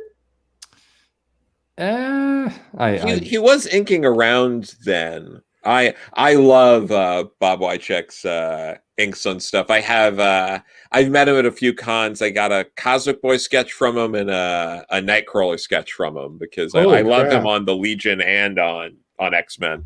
It's anyone who's worked on both the Legion and the X-Men is automatically one of my favorite people. So that goes to Walt Simonson too. Cockrum was my man. Oh my God, he was my man. Absolutely. Loved him. Jesus. I was so mad when Byrne was taking over, and I became such a Byrne victim afterwards, and I actually really liked his work from Carlton Comics prior to that, and some of the other stuff too. But I was like, wait, they're taking Cockrum off the X-Men? What? No, this aggression will not stand. Yeah. Like, what the hell? So anyway, it's there's some nice stuff. This is fun. This is a fun time. A lot of 25-cent, 30-cent comics in here. God, it's hard to believe that Byrne issue is 60 cents. Like that is a crazy amount of value you're getting for 60 cents. Highway robbery, I say. How dare they raise the price? Yeah, but it's weird how if almost anyone else followed up Cockrum other than Byrne, I think he'd be remembered more fondly as an X-Men artist. It's a shame that he isn't. Have people forgotten that he's the man? I feel like they do, because whenever they talk about older X stuff, I mean, it's Byrne, and then, I mean, people barely talk about Paul Smith. I mean, let alone Cockrum, you know? Yeah. That drives me nuts. I follow him on Twitter, and he seems like a lovely person, but I'm like, that guy I can't believe he sucks now. Like, where's all my Paul Smith art? Where are my Paul Smith comics? It's not like he started to suck all of a sudden. No. Like, he hasn't. Going title tomorrow. Yeah, it's insane, but it's one of those things like this is what kills me about how a lot of people like sort of throw together their like concept of artists that worked on the X-Men. It kind of goes from like, well, there was Byrne and then there was Jim Lee. Excuse me? That's Oh that's God. kind of how people gloss over it. I mean, it's Oh. really, you know, it's almost a trivia question now that John Romita Jr. was a regular X-Men artist. He It's was weird. major. He was Yeah. major. And that bar fight with Colossus and the Juggernaut, where Wolverine lets the Juggernaut beat the crap out of Colossus to teach him a lesson. I was like, that was awesome. Oh man. Yeah. I'm with you. It's so weird. The X-Men have had a revisionist history with fans for I feel like a long time now. You know, it's people also act like after Jim Lee, then it was like Grant Morrison. You know, it's very weird how people treat the X-Men. It is. No, and there were a lot of great artists in there, but some of them, like, I mean, Chris Bocciolo, or how we pronounce his name. Bacala, yeah, with like Gen X. I mean, that stuff was great. I worshipped him. I worshipped him because of that stuff. Still do. He's on my list of artists to work with. But who else was in there? Joe Mad was in there. Oh yeah, for sure. Like there are a stack of like really gifted artists who came through the X franchise, and you're telling me people don't even remember that? No, absolutely. It's there's a very strange memory for some of this stuff, and I think you see it on a lot of runs, but the X-Men's maybe the worst of that, where you get huge just gaps where it's like, oh, you know, Welsh Patachio is in there, and you have I know people have kind of started to forget that John Romita Jr. did a bit on that title. I mean, they forget Greg Capullo. Yeah, that's crazy to me. That's just crazy to me. Yeah, didn't we get Shinobi Shaw and Betsy Psylocke from Portatio? Yes. Like whatever. Plus our favorite at my house. Come on, Alan Davis and Paul Neary. Yeah, like, oh, gorgeous, darling. I love Alan Davis stuff. I mean, his X-Men annuals way back in the day were incredible. He was a beast. Yeah. Holy crap. But the history is very weird how people remember it. People act like the only artist that was ever on New Mutants was like Bill Sienkiewicz, you know? It's just weird how people's memory is kind of... Well, you had Bill Sienkiewicz and then Rob Liefeld. And that was it. Right, the Demon Bear stuff. I forgot about that in New Mutants. Like just so many awesome people. Even Frank Miller did a New Mutants bit where they were, I think, in Marvel Team Up, right? Ben Sinister, right? Wasn't that? Like, whatever, man. And Perez did annuals. Like, he did. Asgard, right? He did Asgard. They go to Asgard. Thor and Storm becomes the goddess. She gets her own little hammer, her cute little Thor hammer. It's weird. Oh, that was good stuff. It's weird what people remember and highlight, and it's also weird what people say. Like I ran across an article today that talked about how the lowest, worst possible moment for the X-Men in their entire history was when they were in Australia. Oh God. And I mean, but that was Mark Silvestri doing work back then. That was right. That was damn good comics back then. I mean, did they forget about the 12? Oh shit! There's a whole run in X-Men where they're just turning the issues for a while. I mean, there's a lot of terrible period. Is it true then that all of the founders of Image at some point had their hands on the X-Men except Eric and Todd, I believe, right? No Todd McFarlane X. No Todd. No Todd. No. Are we counting Jim Valentino, or is he not counted in this instance? Well, it's a fudge, right? Because I don't think he ever did a main book, but I think they popped up in one of his books. So one of the rumors I had heard was that they had never intended Jim Valentino to be involved, but he overheard. So I did too, guys. it was basically like, oh, I'll join you too. And they were kind of in a tough spot. And we're like, all right. Like, oh, I hope that's not true. That is so awful. He's settled in. Yeah, that's mean. That's so awful. right? Oh my God. Okay, I guess we got it. That's awful. Oh my God. we got to get a Snow comics going to find some of this stuff out. Am I going to write for the Spawn verse? No. No one has asked me to do that. I don't even know what I would contribute to that. I have no idea. I mean, I think that answer is Todd writing a check.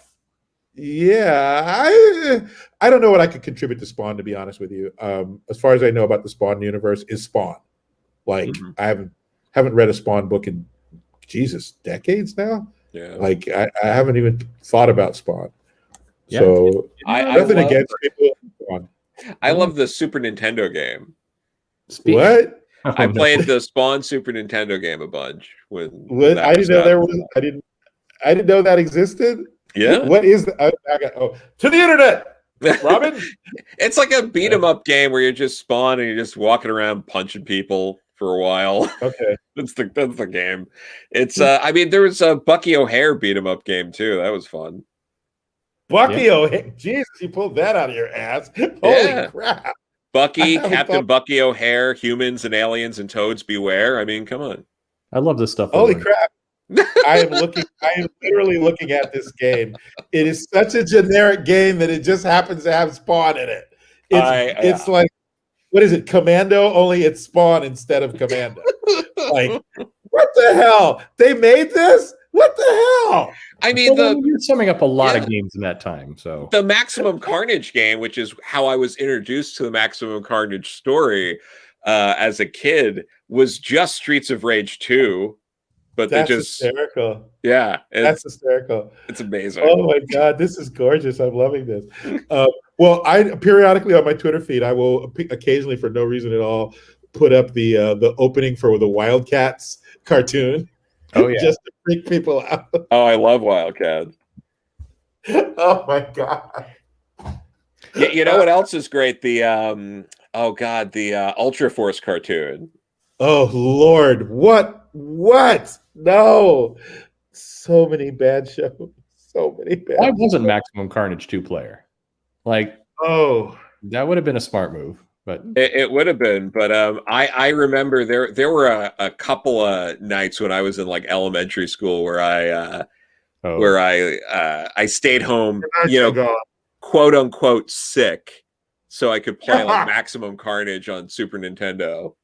I remember taking a day off of work because I'm older and having to do that. Yes.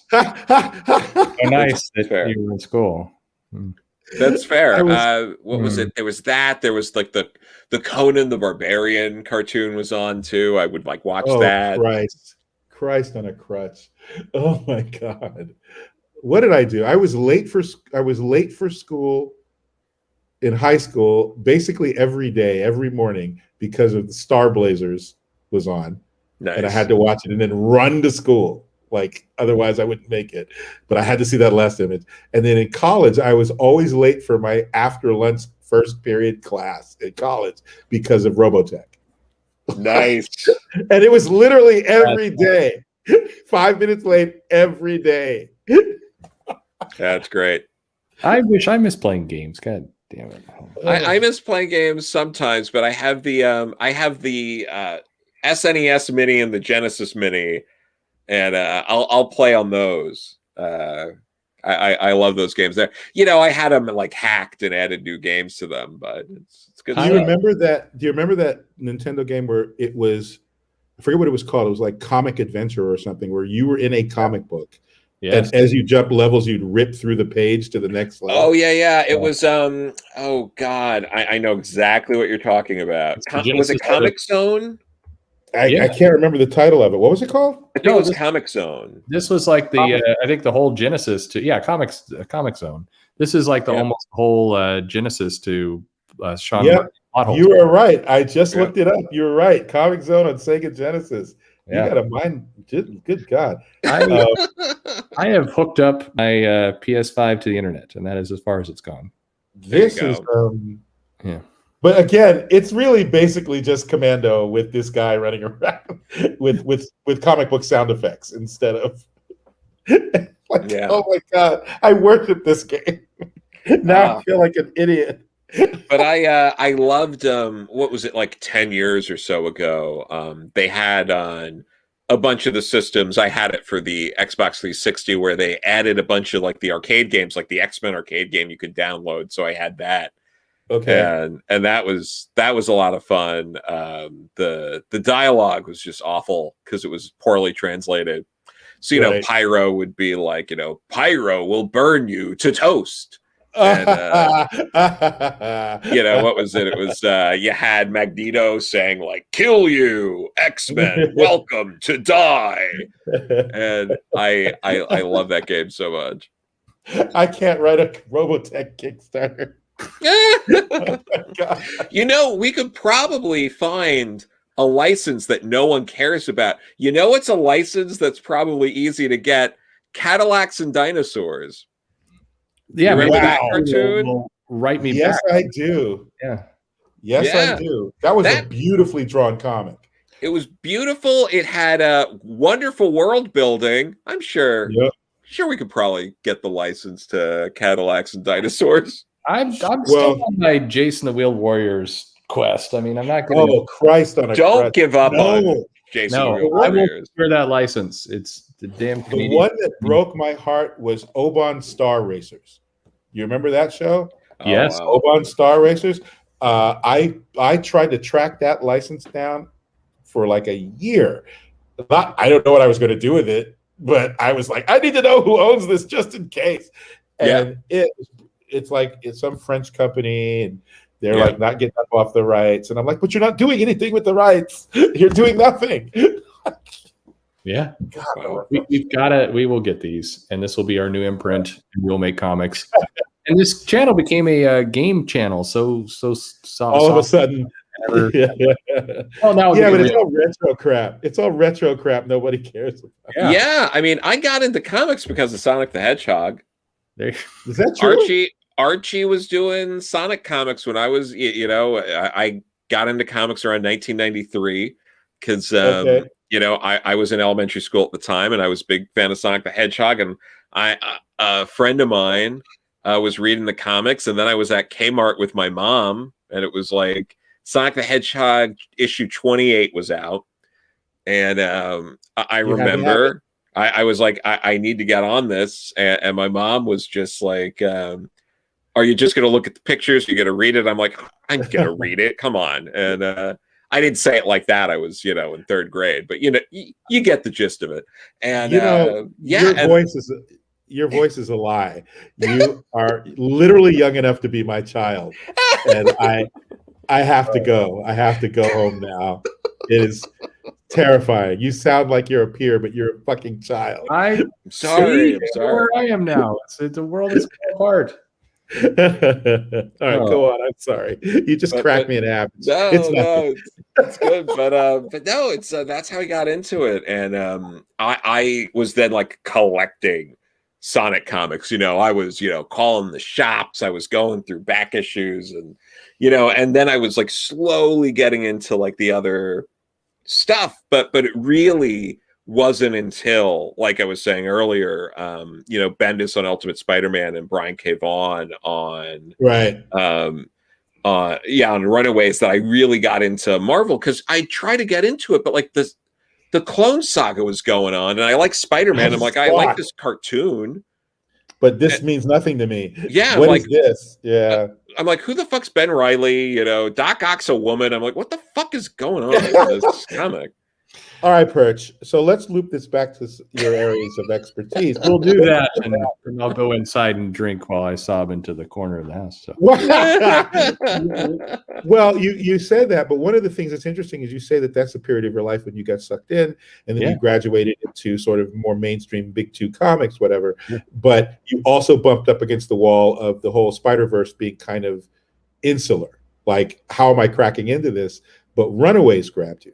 It sort of goes back to what Perch sort of perennially talks about, which is, what are the intro level comic books? What are those comic books? Now, I feel like the companies both try to do it, but that for different reasons they keep failing to spark that interest. Because if your love of Sonic made you see Sonic on the cover of a new medium to you as a kid, made you go, oh, I want that, it's part of this thing I like, then that seems like that paradigm doesn't ever stop, right? That seems like that's wherever my mom is, wherever my dad drags me around to, if I happen to see something that's one of my favorite Fortnite video game type things instead of Sonic, where's my Fortnite comic?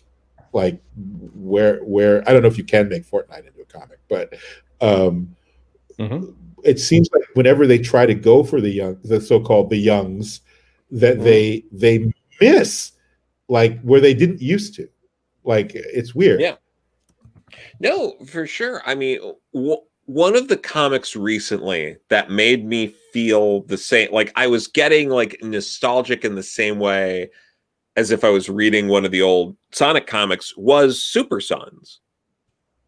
When I was reading that, I was like, this is giving me those feelings of when I was a kid reading Sonic the Hedgehog comics.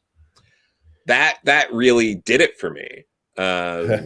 And one of the interesting things, it's interesting you bring up Fortnite too. If you go on Amazon right now and look at some of the highest selling comics, there's a Batman Fortnite crossover.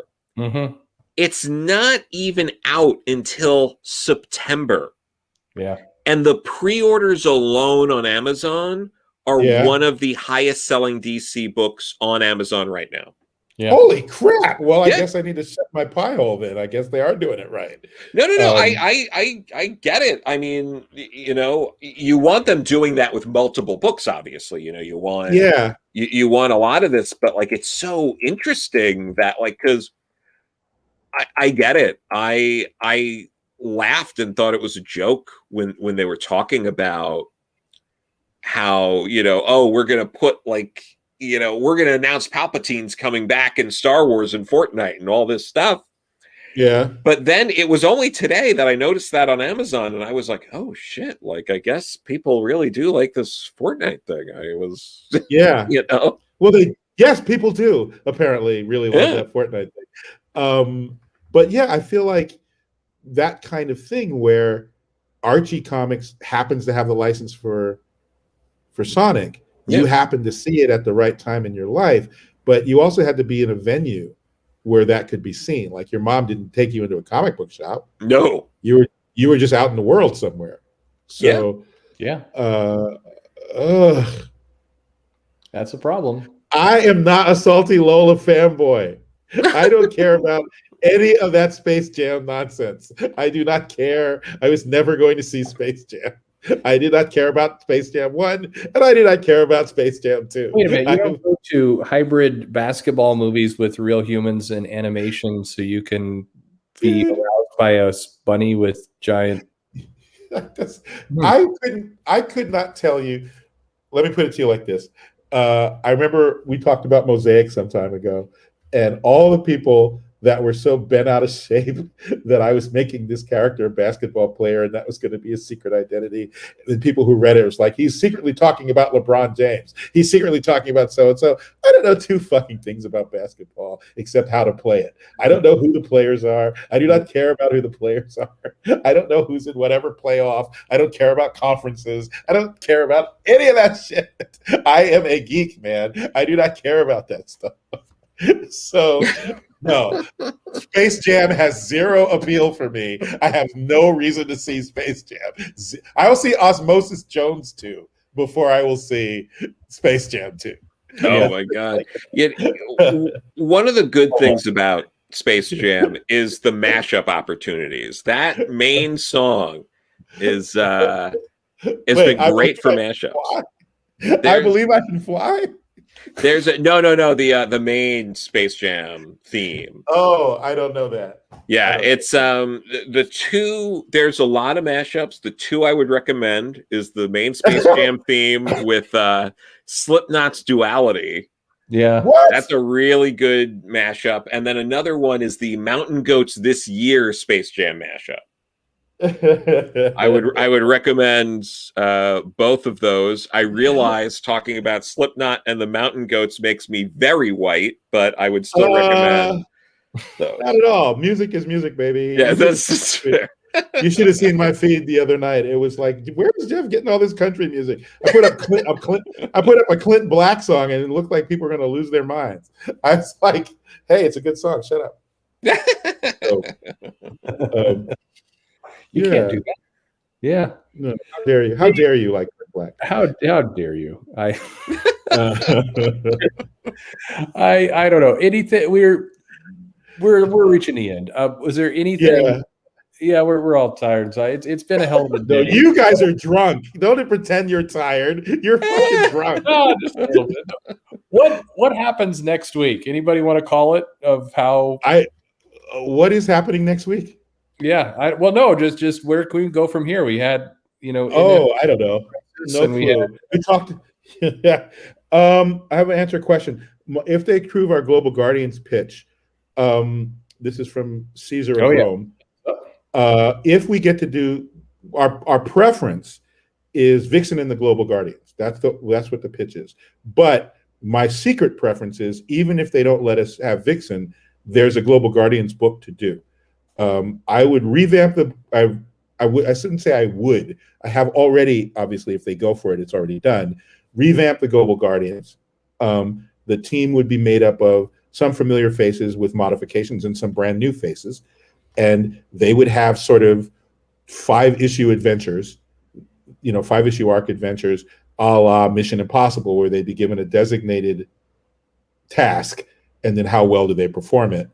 And you would rotate in, a la Mission Impossible, specialists, depending on whatever the it's sort of like the good guy version of the Suicide Squad, except we don't expect our guys to die, right? And we care if they die. We would rescue our people. We don't leave them to die. And the idea was that if we had Vixen also in it, then some of the subplots we introduced in Truth and Justice would also run through the book, so that at some point they would dovetail, come together, and it would all be a big thing.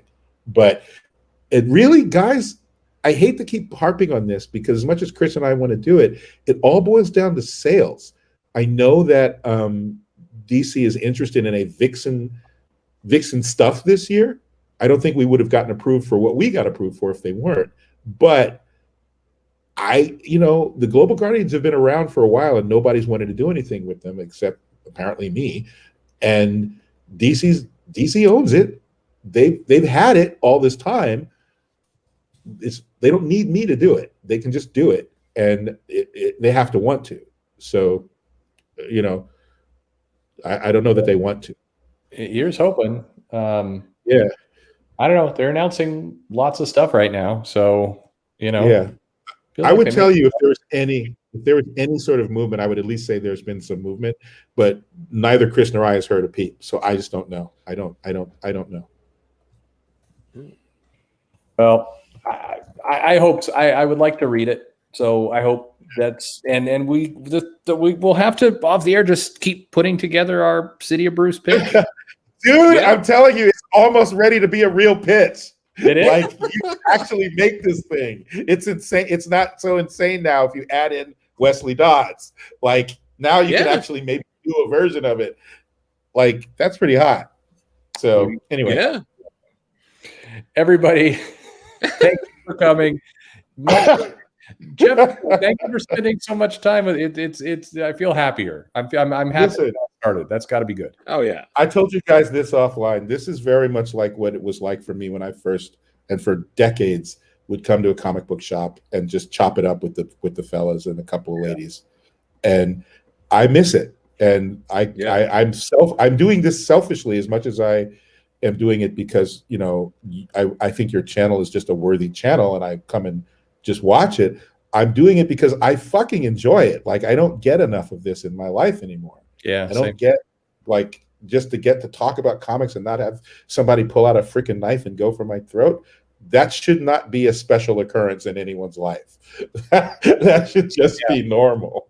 Yeah. I really enjoy it. I love talking about it. We have to do this as a monthly occurrence because it's always fun. Man. Absolutely. And by the way, when the books start coming out, anytime you want, just give me a 2-day leeway, and we can chop up a given issue that's already on the stands. Let's do that too. Yeah, let's try and do this chat once a month. And I know there's some other people. Sean was in earlier. I know he'd love to join in these times. I know. Yeah. And lots more of the merrier. More the fucking merrier, man. I would absolutely love to coordinate and show what actual virtual Comic Cons could look like, because nobody else seems to figure it out. So there we go. Let's make it Perch Con. Perch Con, goddammit. Perch Con. There we go. We'll do that piece reveal. It's all good. Hey, thank you everybody for sticking with us and watching. And Joe and Jeff, we'll talk again real soon. Yeah, for sure. Everyone. Right, be well, folks. Thank you so much. Thanks.